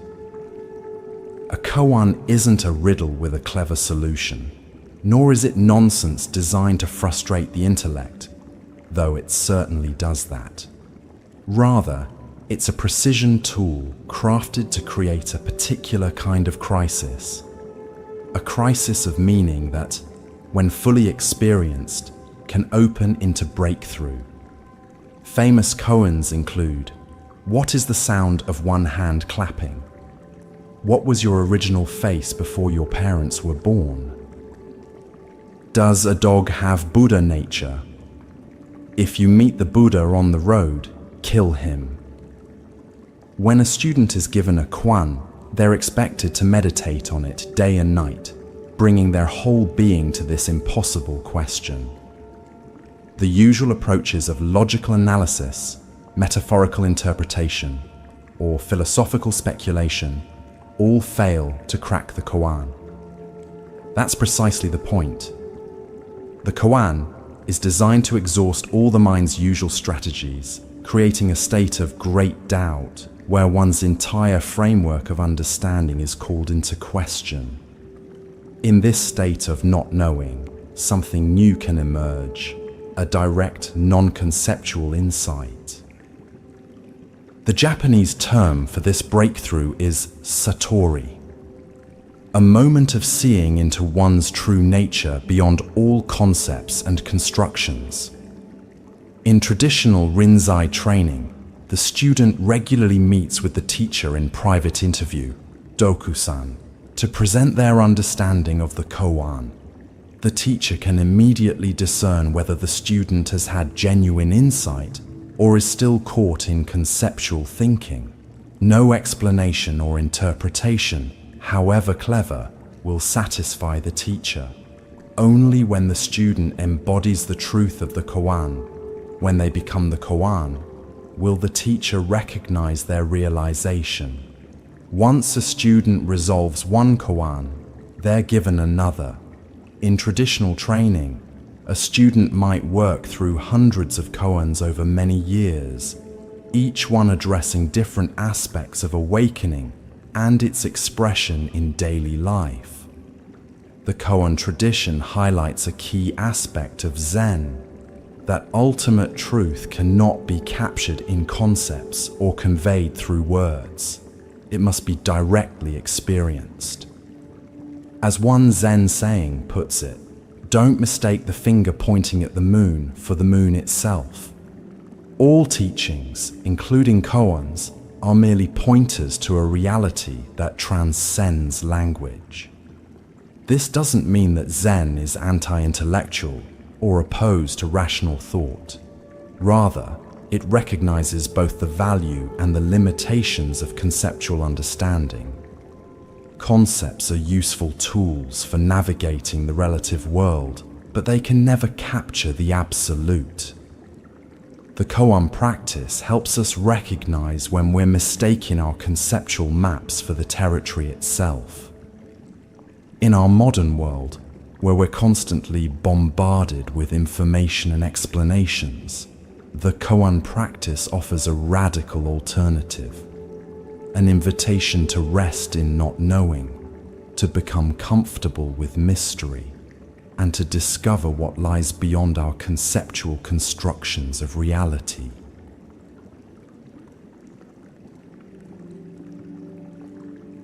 Zen stories and their meanings. Zen teachings are often transmitted through stories rather than abstract philosophical statements. These stories typically feature interactions between masters and students, highlighting moments of awakening or illustrating key aspects of Zen wisdom. Let's explore a few classic Zen stories and their meanings. A university professor went to visit a famous Zen master. While the master quietly served tea, the professor talked about Zen. The master poured the visitor's cup full and then kept pouring. The professor watched the overflow until he could no longer restrain himself. "Stop. The cup is over full. No more will go in." "Like this cup," the master said, "you are full of your own opinions and speculations. How can I show you Zen unless you first empty your cup?" This simple story illustrates a fundamental requirement for learning: the willingness to set aside preconceptions and approach a subject with beginner's mind. When we're filled with our own ideas, judgments, and beliefs, there's no room for new understanding to enter. The tea represents Zen wisdom, but it could equally represent any form of learning or growth. The story reminds us that true learning begins with humility and openness.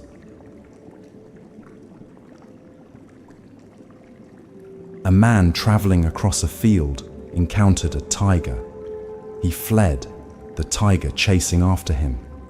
Coming to a precipice, he caught hold of the root of a wild vine and swung himself down over the edge. The tiger sniffed at him from above. Trembling, the man looked down to where, far below, another tiger was waiting to eat him. Only the vine sustained him. 2 mice, one white and one black, little by little started to gnaw away at the vine. The man saw a luscious strawberry near him. Grasping the vine with one hand, he plucked the strawberry with the other. How sweet it tasted. This vivid story captures the human condition with remarkable economy. The tigers represent the past and future, regrets and memories behind us, fears and anxieties ahead. The mice nibbling the vine represent the passing of time, gradually bringing us closer to death.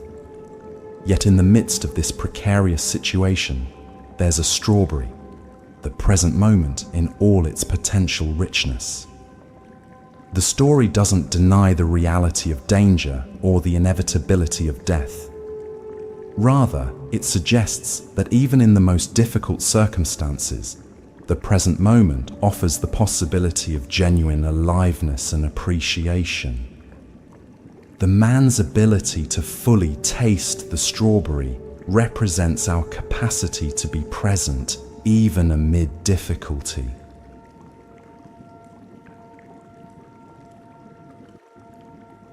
Two monks were arguing about a flag flapping in the wind. One said, "The flag is moving." The other said, "The wind is moving." The sixth patriarch, Neng, happened to be passing by. He told them, "Not the wind, not the flag, mind is moving." This story moves through 3 levels of understanding. The first monk sees the flag moving, the most obvious, surface perception. The second monk has a subtler view, recognizing that it's actually the wind moving the flag. But Huineng points to something even more fundamental, that both flag and wind are experienced within consciousness. Without a perceiving mind, there would be no experience of flag or wind at all. The story invites us to look beyond surface appearances to the deeper nature of experience. All perception happens within consciousness, yet we typically attribute reality to the objects of perception while overlooking the consciousness in which they appear. This recognition points toward the non-dual nature of reality, where subject and object, inside and outside, are not ultimately separate.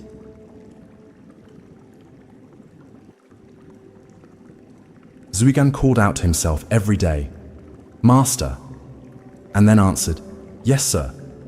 Then he would say, "Be awake, be alert," and respond, "Yes, sir."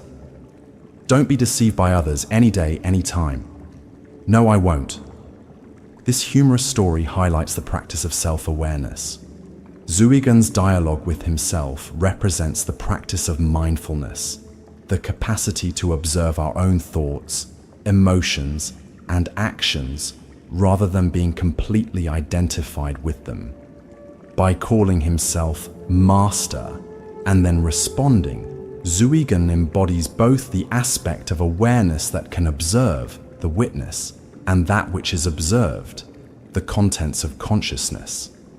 His self-admonishment to stay awake and not be deceived shows the ongoing nature of practice.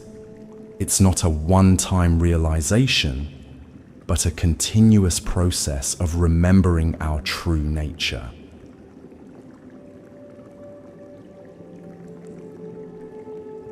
There once was a Zen master named Hakuin who lived in a town in Japan. He was greatly honored for his pure life, and many people came to him for teachings. Then one day, a beautiful girl who lived nearby became pregnant.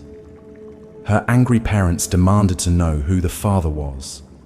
At first, she refused to confess, but after much harassment, she named Hakuin. In great anger, the parents confronted the Zen master, berating him in front of his students and neighbors. "Is that so?" was all he would say. After the child was born, it was brought to Hakuin. By this time, he had lost his reputation, but he took good care of the child. He obtained milk and everything else the little one needed. A year later, the girl mother could stand it no longer. She told her parents the truth, that the real father was a young man who worked in the fish market. The mother and father of the girl at once went to Hakuin to ask his forgiveness, to apologize at length, and to get the child back. Hakuin was willing.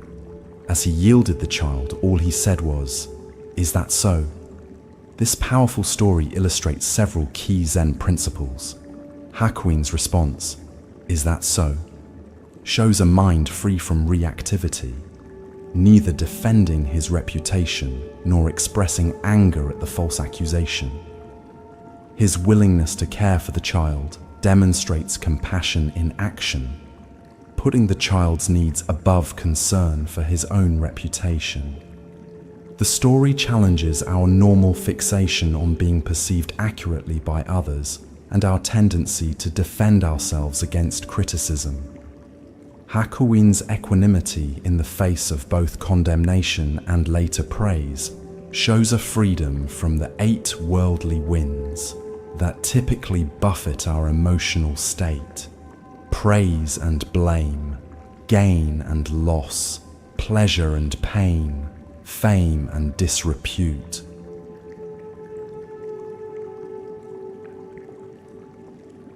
The cosmic body of the Buddha.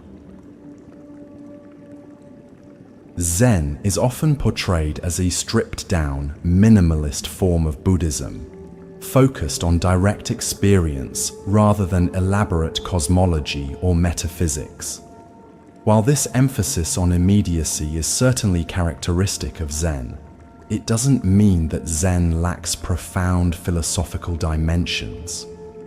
One of the most important philosophical foundations of Zen is the concept of the Dharmakaya, often translated as the cosmic body of the Buddha or the body of truth. This refers not to the physical body of the historical Buddha, but to the ultimate nature of reality itself. In Mahayana Buddhism, the Buddha is understood to have 3 bodies or aspects: Trikaya, Nirmanakaya, the transformation body, the physical, historical Buddha who taught in India, Buddha as human teacher, Sambhogakaya, the body of mutual enjoyment, Buddha as experienced in visions, dreams, and meditation, a more subtle manifestation, Dharmakaya, the truth body, the ultimate reality or Buddha nature that is the true nature of all things, formless, timeless, and beyond all conceptualization. The Dharmakaya is not separate from the world of form, but is its very essence. It's like the ocean in relation to waves. Each wave, phenomenon, is a temporary expression of the underlying ocean, Dharmakaya. This understanding of the Dharmakaya relates closely to the teaching of emptiness, sunyata, and dependent origination, pratitya samutpada. Everything that exists does so interdependently, without any fixed, independent essence. This emptiness of separate self-nature is not a vacuum or nihilistic void, but rather the infinite potential from which all forms arise. Zen poetry, painting, and other arts often attempt to evoke this understanding of the Dharmakaya. The empty space in a painting, the silence between notes in music, or the pause in a poem might point toward this formless reality that paradoxically gives rise to all forms. In everyday Zen practice, the Dharmakaya is not something to be sought outside of ordinary experience. Rather, it's recognized as the very nature of this moment, the suchness or thusness, tathata of reality, when perceived without the filters of conceptual thinking. As Zen Master Dogen put it, if you cannot find the truth right where you are, where else do you expect to find it? This teaching points to the Dharmakaya as not distant or separate, but as the very fabric of our immediate experience when seen with clarity.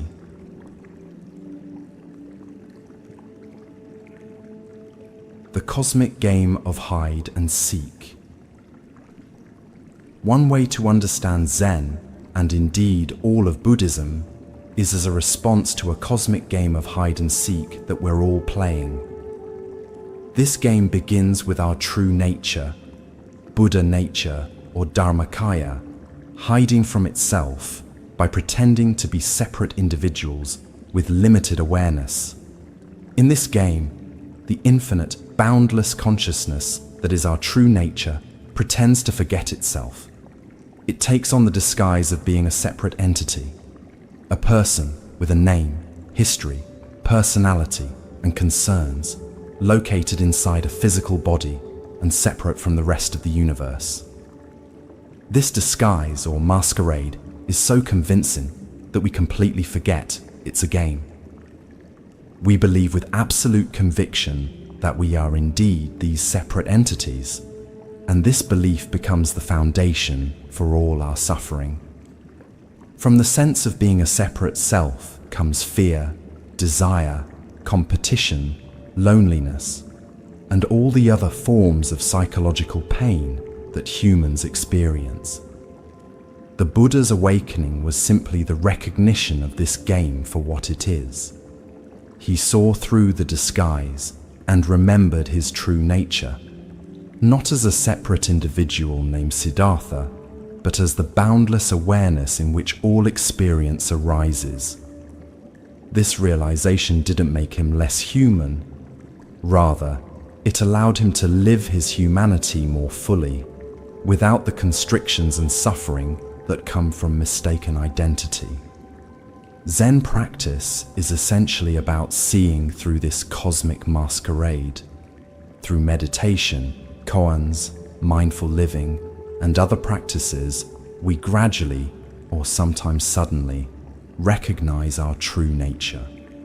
We discover that what we've been seeking, peace, wholeness, freedom, is what we actually are when we stop pretending to be something less.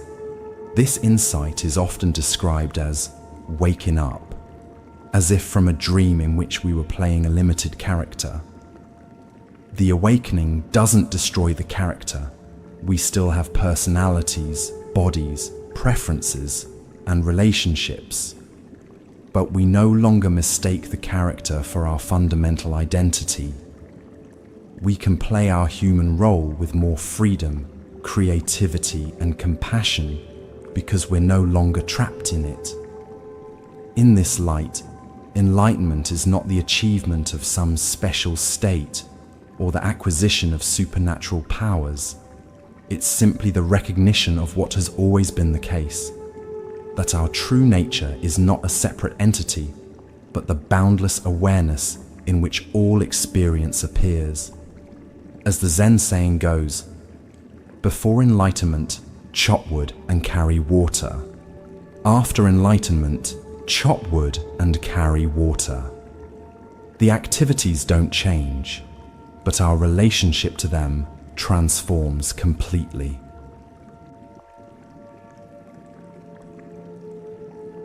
Zen and scientific understanding. In recent decades, there has been growing interest in the relationship between Zen insights and modern scientific understanding. While Zen and science arise from different cultural contexts and employ different methods, they can be seen as complementary approaches to understanding reality. One area of particular overlap is the scientific investigation of consciousness and its relationship to the brain. Neuroscience has made tremendous progress in mapping the neural correlates of various mental states, including those associated with meditation. Studies have shown that long-term meditation practice can lead to measurable changes in brain structure and function, supporting the Zen claim that sustained practice transforms the mind. However, science still faces what philosophers call the hard problem of consciousness: how physical processes in the brain give rise to subjective experience. Here, Zen offers a perspective that challenges basic assumptions of the scientific approach. Rather than seeing consciousness as a product of the brain, Zen suggests that consciousness is fundamental, with physical reality appearing within it. This view aligns with certain interpretations of quantum physics, which suggest that the observer plays a crucial role in the manifestation of physical reality. The famous double-slit experiment demonstrates that at the quantum level, the act of observation affects what is observed, calling into question the strict subject-object division that classical science assumes. Zen's emphasis on direct experience also offers a valuable complement to the third-person methodology of science. While science aims for objective, verifiable knowledge that anyone can confirm through proper methods, Zen points to the irreducible first-person nature of consciousness itself. No matter how thoroughly we map the neural correlates of experience, the experience itself, what it feels like from the inside, remains accessible only through direct awareness. Another area of resonance between Zen and science is the understanding of interdependence. Ecology, systems theory, and network science all emphasize the interconnected nature of phenomena, showing how elements of complex systems cannot be understood in isolation. This scientific perspective on interdependence echoes the Buddhist teaching of dependent origination, pratityasamutpada, that nothing exists independently, but only in relation to other phenomena. Climate science, in particular, has made painfully clear how human activities affect the entire planetary system, underscoring our embeddedness in the web of life. This scientific understanding of ecological interdependence provides empirical support for the Zen intuition of non-separation from nature. The dialogue between Zen and science can benefit both traditions. For Zen, engagement with science can help to distinguish between genuine insights and cultural accretions or superstitions that may have become attached to the tradition over centuries. For science, Zen offers a rigorous first-person methodology for investigating consciousness and a perspective that questions hidden assumptions about the nature of observation and reality. Rather than seeing Zen and science as competing accounts of reality, we might view them as different facets of human inquiry. each illuminating aspects of existence that the other might miss.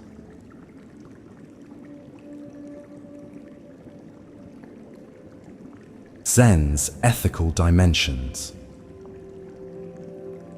While Zen is often associated primarily with meditation and philosophical insights, it also contains profound ethical dimensions.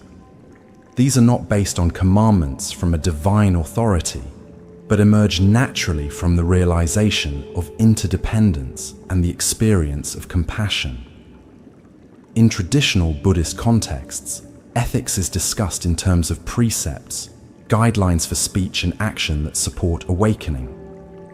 The most basic set includes 5 precepts: not killing, not stealing, not engaging in sexual misconduct, not lying, and not using intoxicants.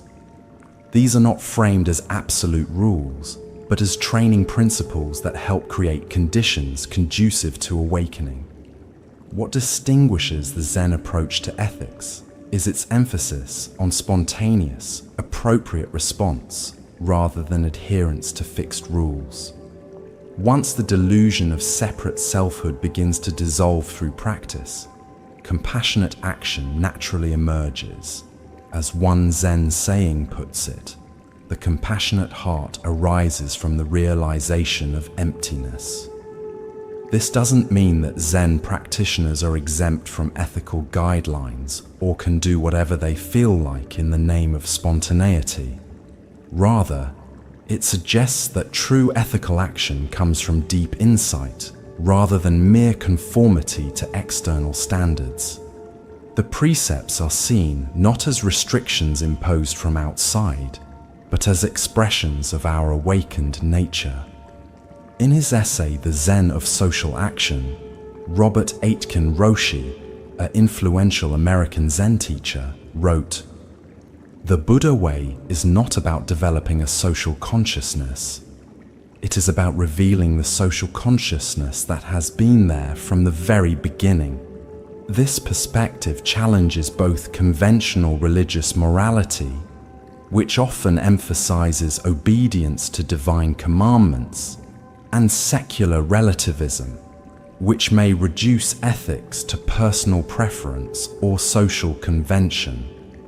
Zen suggests that there are objective ethical truths, but they're discovered through direct realization of our interconnected nature rather than through abstract reasoning or appeal to authority. This has practical implications for how we approach ethical questions. Rather than asking, "What rule should I follow in this situation?" a Zen approach might ask, "What action would express clear seeing and compassion in this moment?" This doesn't make ethical decisions simpler. In fact, it often reveals their complexity, but it grounds ethics in direct experience rather than abstract principles. One manifestation of Zen ethics is the Bodhisattva vow, the commitment to work for the liberation of all beings. This vow expresses the recognition that my well-being and yours are not separate, that the suffering of others is not fundamentally different from my own. It's not a matter of sacrificing oneself for others, but of recognizing that the division between self and other is not absolute. In contemporary contexts, Zen ethics has been applied to issues like environmental protection, social justice, peace activism, and economic ethics. Organizations like the Buddhist Peace Fellowship and movements like Engaged Buddhism explicitly connect meditation practice with social action, seeing them not as separate activities, but as different expressions of the same awakened awareness.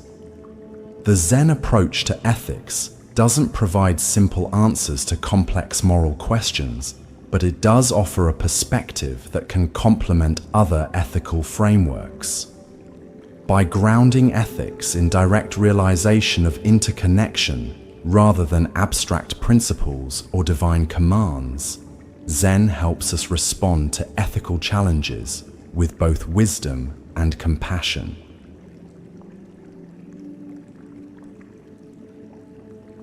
Beyond religion and atheism. Is Buddhism a religion? Is it compatible with science and secular worldviews? These questions have generated countless debates, particularly as Buddhism has spread to Western countries with different cultural and intellectual traditions. The truth is that Buddhism, and Zen in particular, doesn't fit neatly into Western categories of religion versus non-religion, or theism versus atheism. It contains elements that might be considered religious in the Western sense: rituals, monasticism, concepts of rebirth and karma, but it doesn't center on belief in a creator God or divine revelation in the way that the Abrahamic religions do. This ambiguity has led some to present Buddhism as a non-religious spirituality, or even as a purely psychological or philosophical system compatible with any religious belief or none. While this framing has made Buddhism more accessible to secular Westerners, it can also involve selective emphasis on certain aspects of Buddhism while downplaying or reinterpreting others. The Buddha himself rejected both of the dominant religious paradigms of his time: eternalism, the belief in an eternal soul that survives death unchanged, and nihilism, the belief that death is the complete end of the person with no continuing consequences. Instead, he taught a middle way that recognized the reality of moral causation, karma, and continuity between lives without positing as unchanging self or soul. This nuanced position doesn't align with either conventional religious views or materialist atheism. It points to something beyond both, a perspective that recognizes the ultimate emptiness of all conceptual positions, while affirming the reality of interdependence and moral causation. In this light, we might understand Zen as a religion of no religion, a path that uses religious forms, meditation, ritual, community practice, to point to a reality beyond all concepts, including religious ones. The purpose of Zen practice isn't to confirm or deny religious beliefs, but to experience directly the nature of reality beyond belief altogether. This approach doesn't mean that Zen is anti-religious or that it views traditional religious forms as unimportant. Rather, it recognizes both the value and the limitations of religious expression. As one Zen teacher put it, the finger pointing to the moon is not the moon, but without the finger, you might not notice the moon. For modern practitioners navigating this territory, there's no single right approach. Some may find it valuable to engage fully with the religious dimensions of Zen, including rituals, devotional practices, and traditional cosmology. Others may focus primarily on meditation practice and philosophical insights, while setting aside elements that seem culturally specific or metaphysically speculative. What matters is not whether we categorize Zen as religious or non-religious, but whether the practices and insights help us wake up from delusion and live with greater wisdom and compassion. In this sense, Zen is pragmatic rather than dogmatic, concerned more with what works to reduce suffering than with doctrinal correctness. This pragmatic approach aligns with the Buddha's famous parable of the poisoned arrow. When questioned about metaphysical matters, like whether the world is eternal or finite, the Buddha compared such inquiries to a man shot with a poisoned arrow who refuses treatment until he knows who shot the arrow, what wood it's made from, and so on. The urgent matter is removing the arrow and treating the wound, not satisfying philosophical curiosity. In our contemporary context, where religious and secular worldviews often seem locked in conflict, Zen offers a refreshing alternative, neither accepting nor rejecting either position, but pointing to a direct experience that transcends conceptual divisions altogether.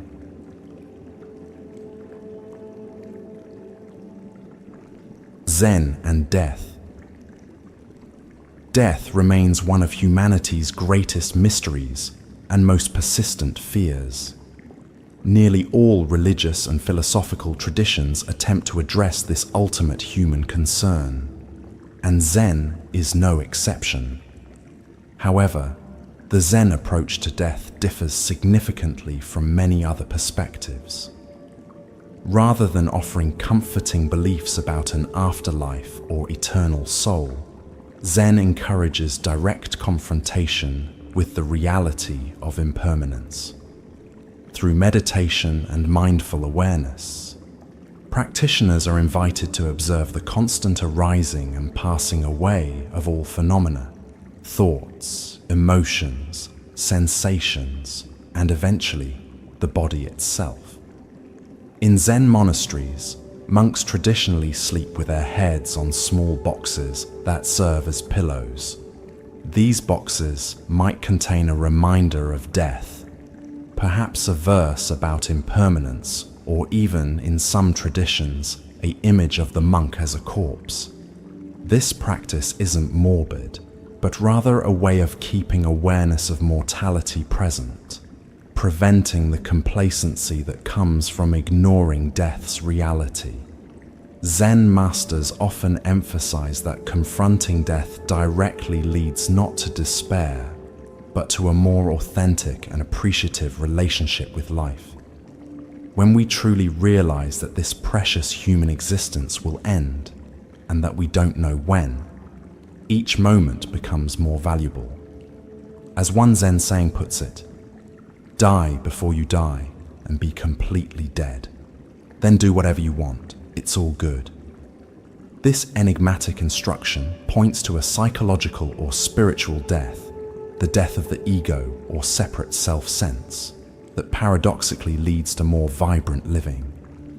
By dying before you die, you release attachment to the persona or self-image, experiencing the freedom that comes when you no longer need to maintain and defend a particular identity. The Zen tradition contains many stories of masters who faced physical death with remarkable equanimity.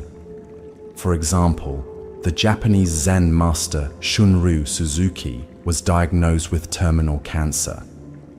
When a student asked him about facing death, he replied, "I am not dying. I am not living. I am just here." This response reflects the Zen perspective that our true nature transcends the conventional categories of life and death. This doesn't mean that Zen practitioners feel no sadness about dying or losing loved ones. Rather, it suggests that beneath the natural grief there can be a deeper acceptance based on insight into the nature of existence. As the poet Ryokan wrote after the death of his beloved nephew, "The world of dew is a world of dew, and yet. These simple lines capture both the recognition of impermanence, the world of dew that vanishes with the morning sun, and the human heart's natural response to loss, the trailing and yet. For those caring for the dying, Zen offers valuable guidance. Rather than turning away from the reality of death or trying to maintain false cheerfulness, Zen encourages simple presence, being fully with the dying person without denial or evasion. This quality of presence can be more comforting than any words of reassurance and allows for authentic connection in life's final chapter. In practical terms, Zen suggests preparing for death not by accumulating beliefs about what happens afterward, but by letting go of possessions, roles, unfinished business, and ultimately of the notion of being a separate self. This process of releasing attachment doesn't happen all at once, but gradually through consistent practice. Whether or not there is continuity of consciousness after physical death, a question on which various Buddhist traditions hold different views, the Zen approach emphasizes working with the mind in this life. By developing awareness of our true nature beyond the conventional self, we establish a perspective from which death appears not as an absolute end, but as another transformation in the endless dance of form and emptiness.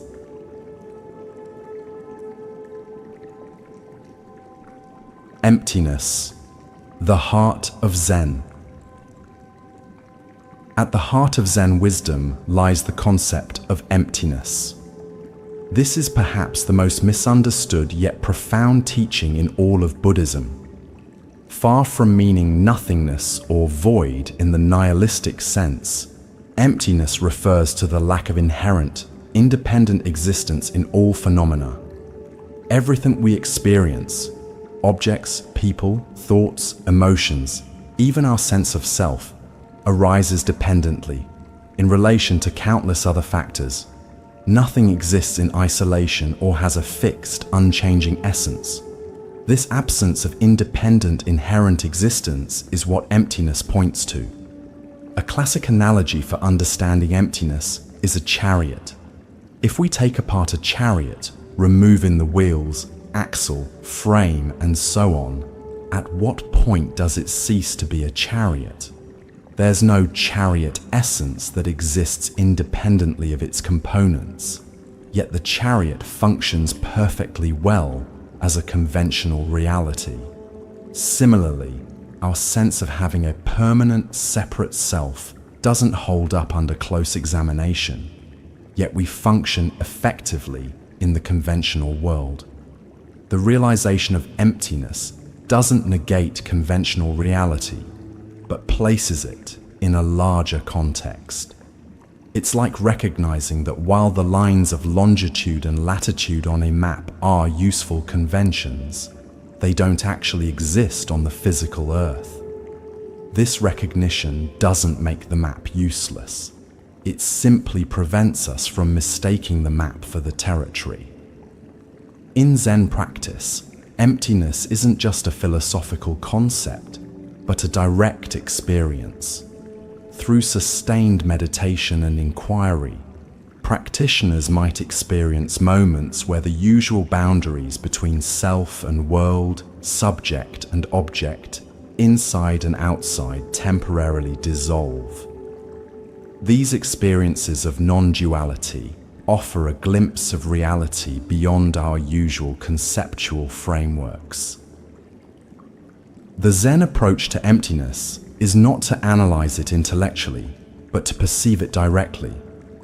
As the Heart Sutra, one of the most important texts in Zen, puts it, form is emptiness, emptiness is form. This paradoxical statement points to the inseparability of the conventional world of form and the ultimate truth of emptiness.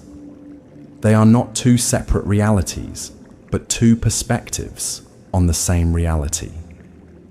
Understanding emptiness has profound practical implications. When we recognize that our identity isn't fixed or separate, we hold our self-image more lightly.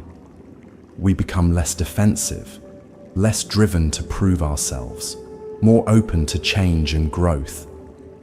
We see that our boundaries are more permeable than we thought, allowing for greater intimacy with others and the world. Emotionally, the insight into emptiness can be profoundly liberating. Many of our psychological struggles stem from treating impermanent, dependently arisen phenomena as if they were solid, permanent, and independently existing. When we see through this misperception, we release much unnecessary suffering.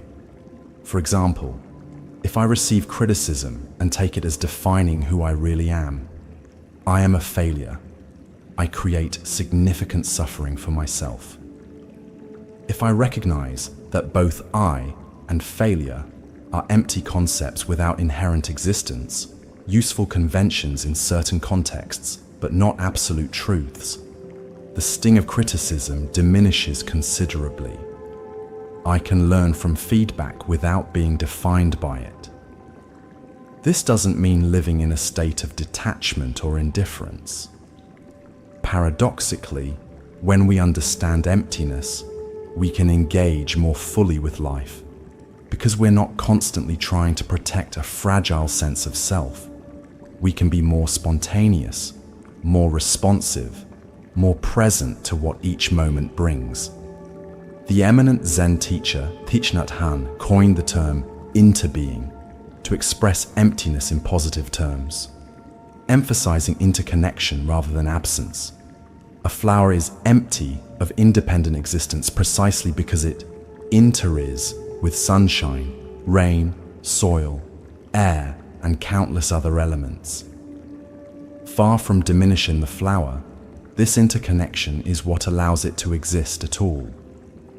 Similarly, our own existence is possible only because of innumerable factors, from our parents and ancestors, to the air we breathe, the food we eat, the communities that sustain us, and the entire web of life.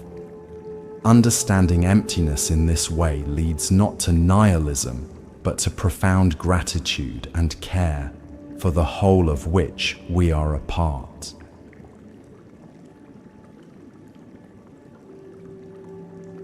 The path of not seeking. One of the most distinctive and paradoxical aspects of Zen is its emphasis on not seeking or non-attainment. While most spiritual paths focus on achieving something, whether enlightenment, salvation, or inner peace, Zen often emphasizes that there's nothing to attain that isn't already present. This creates a fascinating predicament for the Zen student. If enlightenment is already present as our true nature, why practice at all?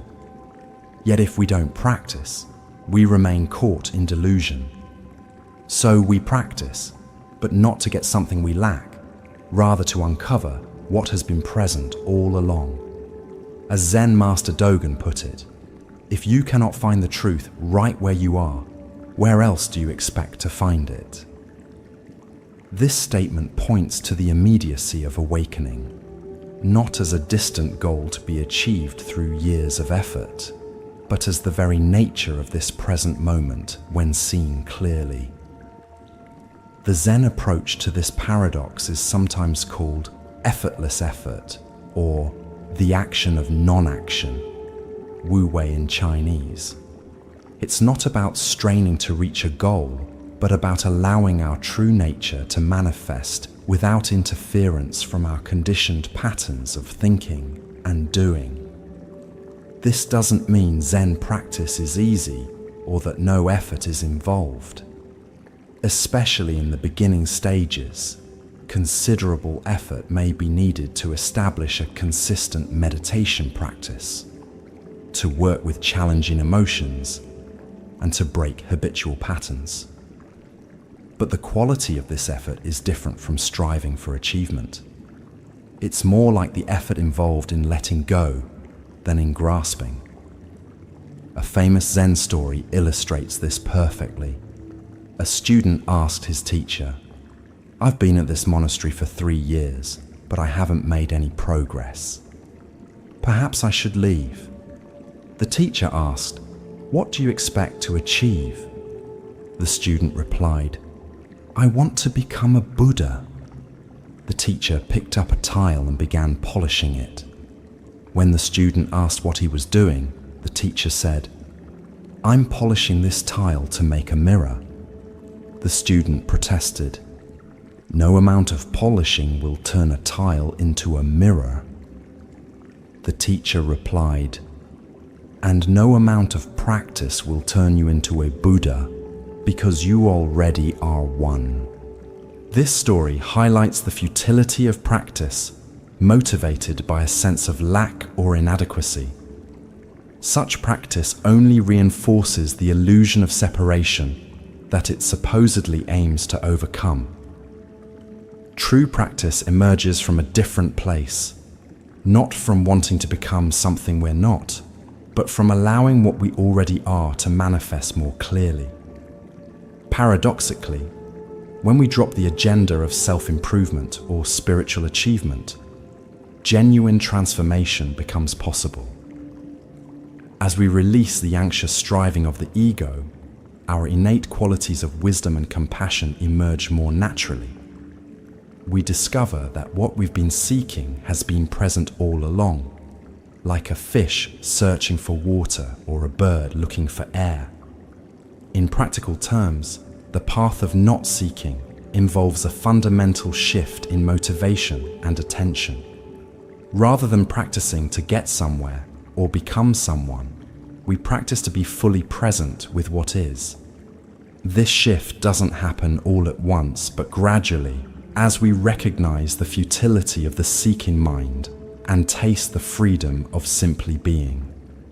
This perspective doesn't mean abandoning aspirations or efforts toward positive change. Rather, it suggests approaching such efforts from a place of fundamental completeness rather than lack. We act not to fill a hole in ourselves, but as an expression of our already present wholeness. The path of not seeking also involves a radical acceptance of our present experience, whatever it may be. Instead of constantly evaluating our practice in terms of progress or attainment, we meet each moment freshly, without imposing expectations or judgments. This acceptance isn't passive resignation, but a clear-eyed recognition of reality as it is, the necessary starting point for any authentic response. Perhaps most challenging of all, the path of not seeking requires us to let go of the very identity of being a spiritual seeker or practitioner. As long as we think of ourselves as Zen students working toward enlightenment, we subtly reinforce the separate self-sense that practice aims to see through. True practice happens when even the identity of practitioner drops away, leaving just this moment in all its suchness. As one Zen saying puts it, before enlightenment, chop wood and carry water. After enlightenment, chop wood and carry water. The activities don't change, but our relationship to them transforms completely when we stop seeking something beyond this moment and discover the completeness that was never absent.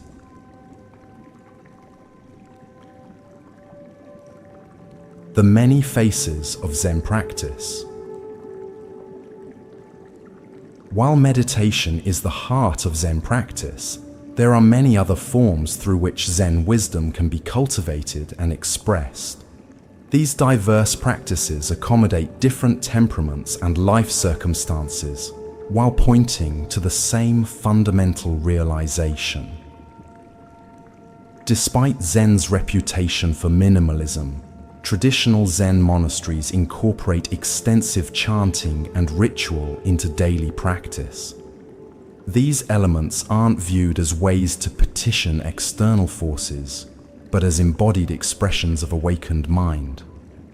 Chanting sutras, Buddhist scriptures, or dharanis, sacred phrases, engages the body and breath in a way that can quiet discursive thinking and cultivate single-pointed attention. The rhythmic quality of group chanting creates a sense of harmony and shared purpose that supports individual practice. Rituals like offering incense, bowing, walking meditation, and ceremonial meals bring mindfulness into physical movement. They create a container of form within which we can observe our reactions, resistance, preference, boredom, enthusiasm, and practice meeting each moment with equanimity. For lay practitioners outside monastery walls, even simple rituals like lighting a candle before meditation or performing a small bow before sitting can help create a transition from everyday concerns to contemplative awareness.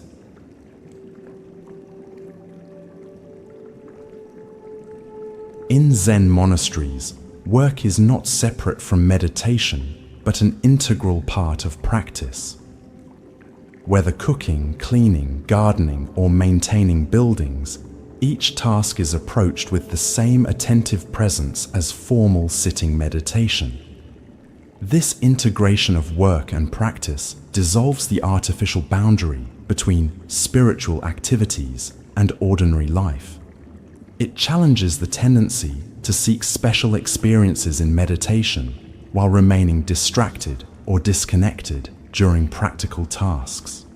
Through work practice, we learn to bring full awareness to activities that might otherwise be done on autopilot. We discover that any activity approached with mindfulness can reveal the same insights as formal meditation.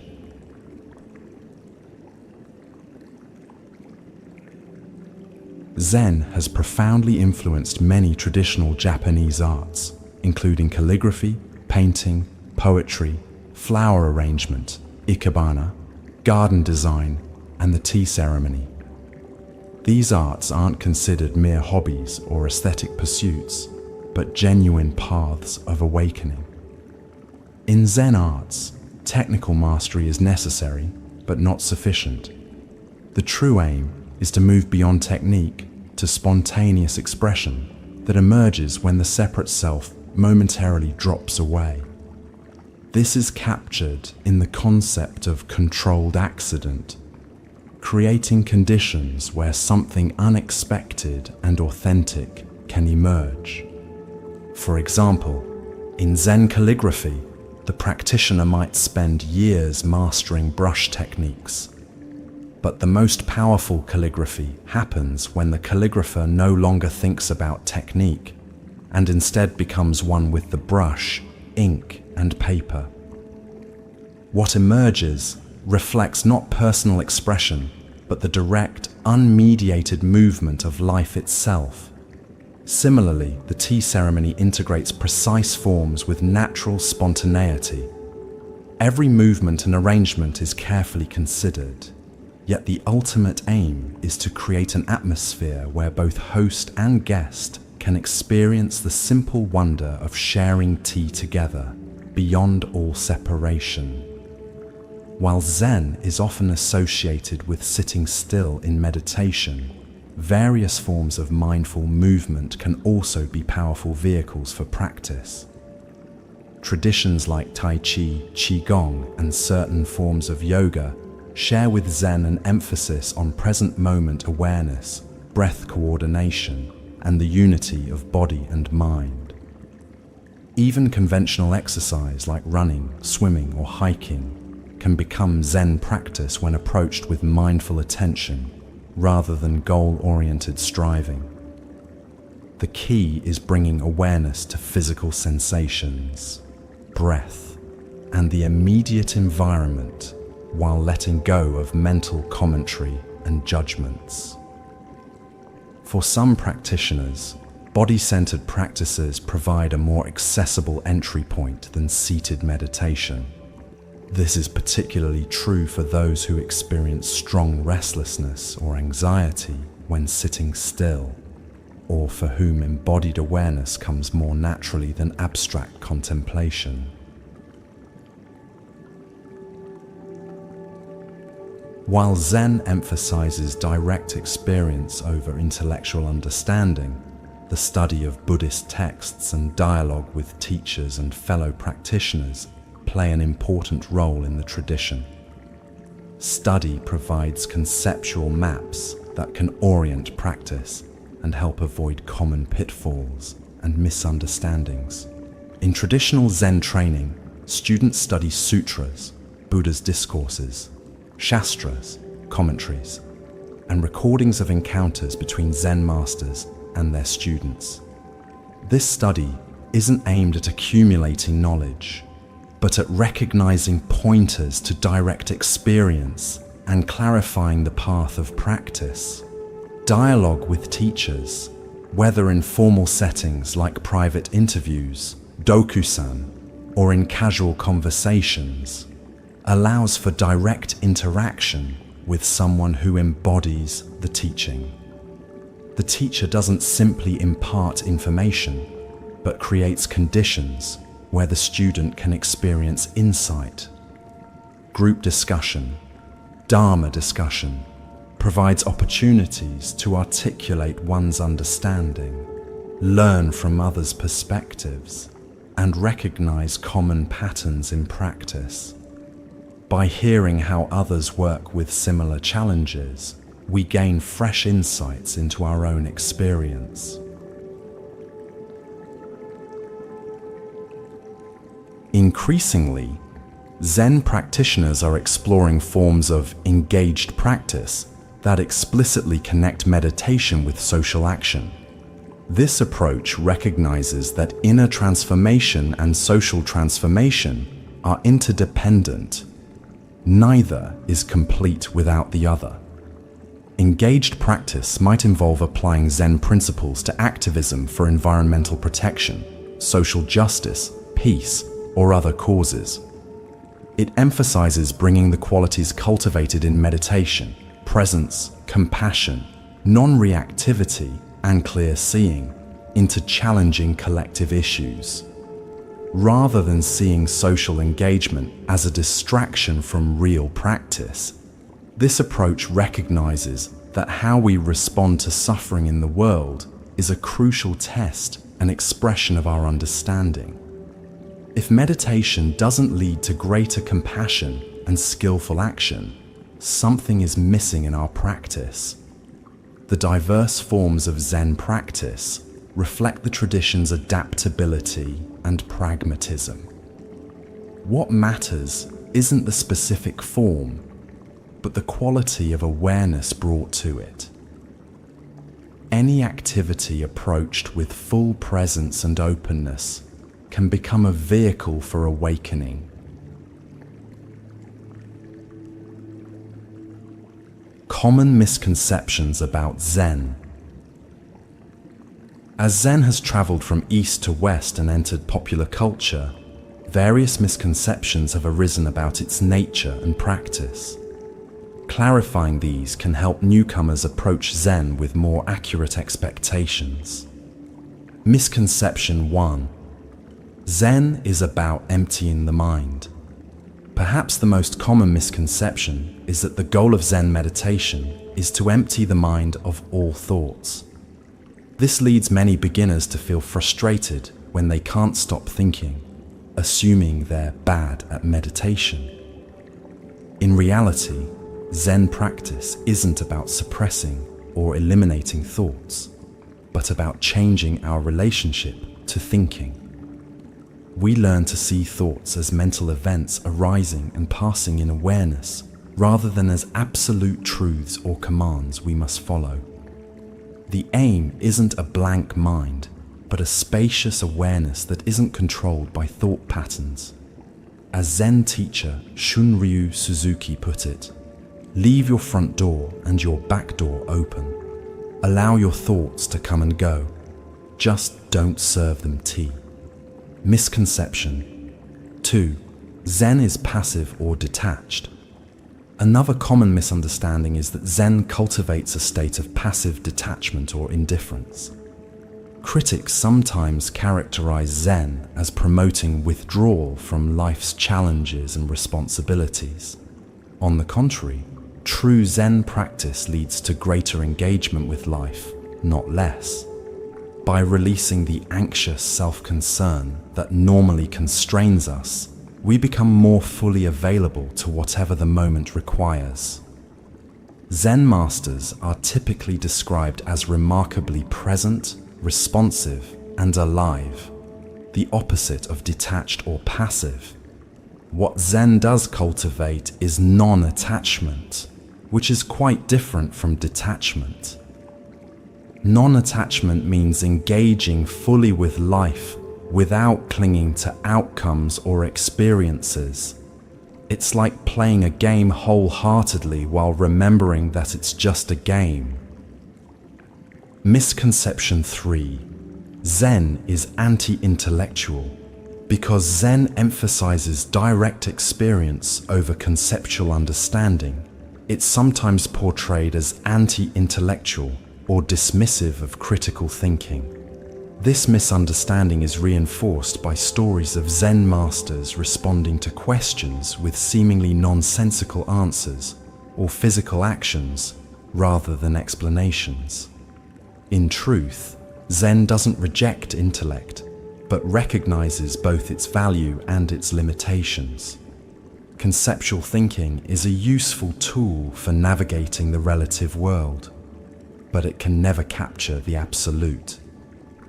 Zen masters might use unconventional methods to point beyond concepts, but this doesn't mean intellectual capacity is irrelevant.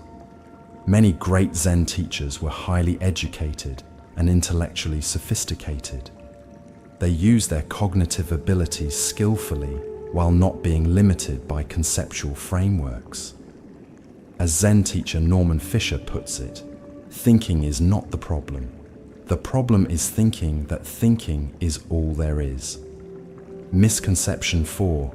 Zen is mystical or supernatural. Some portrayals of Zen emphasize mysterious experiences, special powers, or supernatural insights. This can create the impression that Zen practice leads to mystical states unavailable to ordinary people. While profound experiences may indeed occur in Zen practice, they're not the point. Zen is fundamentally about waking up to the reality of this moment, not escaping into altered states. It's about seeing the extraordinary in the ordinary, rather than seeking something beyond ordinary experience. As the Zen saying goes, the ultimate miracle is not walking on water or through fire. The ultimate miracle is walking on the earth. The most profound realization in Zen is not some exotic experience, but the direct recognition of the wonder of ordinary reality when seen clearly.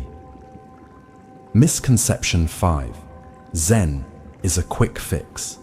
In our instant gratification culture, meditation is sometimes marketed as a quick solution to stress, anxiety, or unhappiness. This creates unrealistic expectations about what Zen practice can offer, especially in the short term. While meditation can indeed provide immediate benefits, like relaxation or temporary calm, the deeper transformations that Zen points to typically unfold gradually through consistent practice over time. There may be moments of sudden insight, but integrating these insights into daily life is usually a longer process. Zen is better understood as a lifelong path of exploration than as a technique for quick results. The question isn't, what will I get from this? But rather, am I willing to show up consistently and engage with whatever arises? Misconception 6. Zen is worship of the Buddha. Some people mistakenly assume that Zen Buddhists worship the Buddha as a god or divine figure. They may be confused by the presence of Buddha statues in Zen centers or the ritualistic elements of Zen practice. In Zen, the Buddha is not viewed as a deity to be worshipped, but as a human being who discovered and exemplified the potential for awakening that exists in all of us. Bowing to Buddha images isn't worship in the Western religious sense, but an expression of gratitude and a recognition of our own Buddha nature. As one Zen saying provocatively puts it, if you meet the Buddha on the road, kill him. This doesn't advocate violence, but warns against turning the Buddha into an object of attachment or worship. The true Buddha isn't the historical figure or any image, but the awakened nature of reality itself. By clarifying these misconceptions, we can approach Zen with more accurate expectations and a clearer understanding of what the practice actually offers. Rather than an escape from life, Zen provides a way to enter more fully into life as it is. Practical guidance for beginners. If you're inspired to explore Zen practice for yourself, here are some practical suggestions for getting started. Start small. Rather than trying to establish an ambitious meditation schedule right away, begin with short, regular periods of practice. Even 5 or 10 minutes of sitting each day is valuable. Consistency matters more than duration, especially in the beginning. Find a time that works with your schedule and make it as routine as brushing your teeth. Many people find that meditating first thing in the morning, before the day's activities begin, helps establish a consistent practice. Create a supportive environment. Designate a specific place for meditation if possible, a corner of a room where you can place a cushion or chair. This doesn't need to be elaborate. Even a simple cushion in a quiet spot can serve as your practice place. Some people find it helpful to create a small altar with objects that remind them of their intention to practice, perhaps a candle, flower, or meaningful image. This isn't about worship, but about creating visual reminders of what matters to you. Minimize potential distractions during your meditation time. Turn off phones and notifications, and let others in your household know that you need some uninterrupted time. Learn basic posture. For seated meditation, you can use a cushion on the floor, zafu, a bench, or a chair. The key elements of posture are: keep your spine relatively straight but not rigid. Imagine your head being gently pulled upward, lengthening your spine. Allow your shoulders to relax and drop away from your ears. Place your hands in a comfortable position, either on your thighs or in your lap. If sitting on a cushion, cross your legs in a way that feels stable. If using a chair, place both feet flat on the floor. Keep your eyes slightly open with a soft gaze downward, about 3 to 4 feet in front of you. This helps prevent both drowsiness and distraction. Explore different postures to find what works for your body. There's no single correct way to sit. What matters is finding a position that allows for alertness and comfort. Start with breath awareness. A simple and effective way to begin meditation is to focus attention on the natural rhythm of your breathing. You're not trying to control or change your breath, just observing it with curious attention. You might notice the sensations of breathing at the nostrils, chest, or abdomen, wherever the breath is most easily felt. When your mind wanders, which it will repeatedly, gently bring attention back to the breath without judgment or frustration. This simple practice of returning attention to the breath over and over cultivates both concentration and kindness toward yourself. Consider finding a teacher or group. While it's possible to begin Zen practice on your own, connecting with an experienced teacher or practice community, Sangha, can provide valuable guidance and support. A teacher can offer personalized instruction, help clarify confusion, and point out blind spots in your practice. A group provides the encouragement of practicing with others who share similar aspirations. There's something powerful about sitting in silence together that isn't easily replicated in solitary practice. Look for Zen centers, Buddhist temples, or meditation groups in your area. Many now offer online options as well, making it possible to connect with teachers and communities regardless of location. Integrate mindfulness into daily activities beyond formal sitting meditation. Look for opportunities to bring mindful awareness into everyday activities. Choose one routine activity, like washing dishes, brushing teeth, or walking to the car, and practice doing it with full attention. Notice the sensations, movements, and even thoughts that arise during these activities. When you catch yourself on autopilot, gently return to present moment awareness. This integration of mindfulness into daily life helps bridge the gap between formal practice and the rest of your experience. Be patient and kind with yourself. Perhaps the most important advice for beginners is to approach practice with patience and self-compassion. Progress in meditation isn't linear, and you'll inevitably encounter periods of restlessness, boredom, or frustration. These challenging experiences aren't signs of failure, but natural parts of the practice. Each time you notice your mind wandering and gently return to the present, you're strengthening the muscle of awareness, even if it doesn't feel like progress in the moment. Remember that Zen is not about achieving some special state or becoming a different person. It's about meeting your actual experience with awareness and kindness, whatever that experience may be. Keep it simple. As you continue in practice, you may encounter various techniques, teachings, and traditions.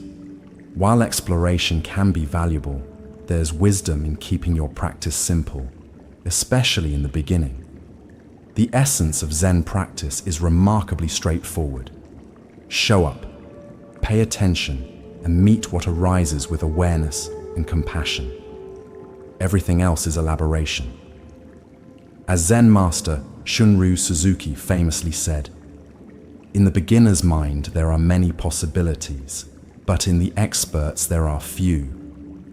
Approach practice with this beginner's mind, open, curious, and free from fixed ideas about what meditation should be or what you should experience. As we draw our exploration of Zen Buddhism to a close, it's worth reflecting on the continuous, ever-unfolding nature of the path. Unlike pursuits with clear endpoints or achievements, Zen practice is never finished or completed. It's a lifelong journey of discovery and transformation. This open-ended quality can be challenging for minds conditioned to seek closure and accomplishment. We naturally want to know if we're making progress, if we're getting it right, if we're approaching some final goal. Zen gently but persistently undermines these very questions. As the 13th century Japanese Zen master Dogen wrote, "If you cannot find the truth right where you are, where else do you expect to find it?" This teaching points to the immediacy and accessibility of what we're seeking. It's not something distant to be attained after years of practice, but the very nature of this moment when seen clearly. Yet for most of us, this clear seeing doesn't happen all at once. We get glimpses, moments of unusual clarity or presence, followed by the familiar fog of habitual thinking and reactivity. The practice is to notice both the clarity and the fog with the same accepting awareness, neither clinging to special experiences nor rejecting ordinary ones. Over time, something shifts. The boundaries between practice and the rest of life begin to dissolve. We find ourselves bringing the same quality of attention to washing dishes as to formal meditation. We notice how reactive patterns that once seemed inevitable now have a little space around them, room for choice rather than automatic response. These changes may be so subtle that others notice them before we do. A friend might comment that we seem more present in conversation, less reactive to criticism, or more at ease in challenging situations. Often it's in relationship that the fruits of practice become most apparent.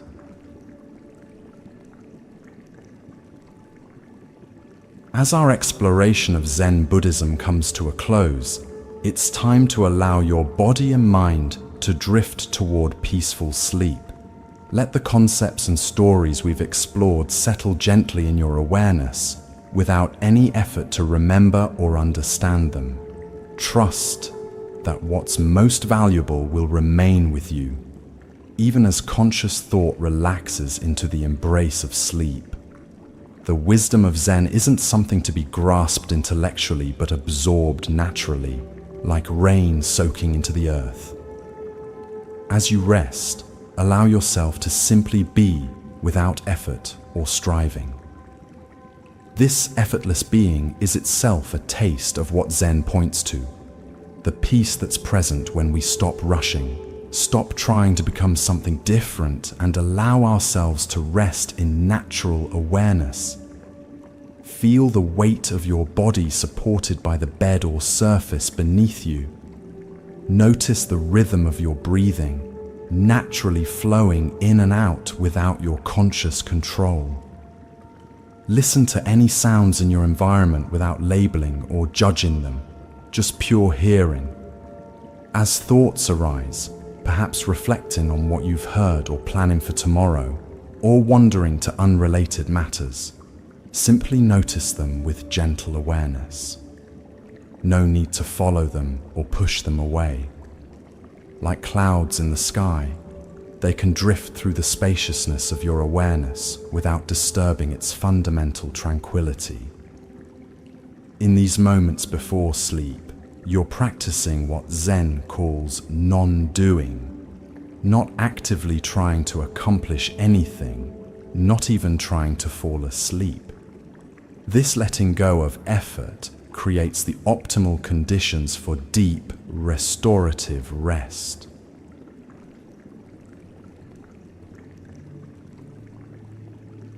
As you continue to relax, you might notice subtle sensations throughout your body, areas of tension gradually releasing, warmth or coolness, tingling or pulsing.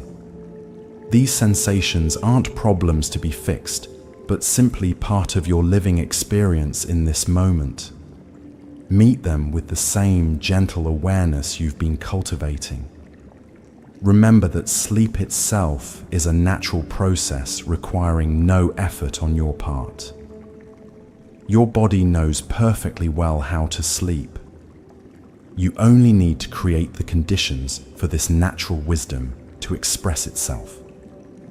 By releasing conscious control and surrendering to the body's innate intelligence, you allow sleep to emerge organically.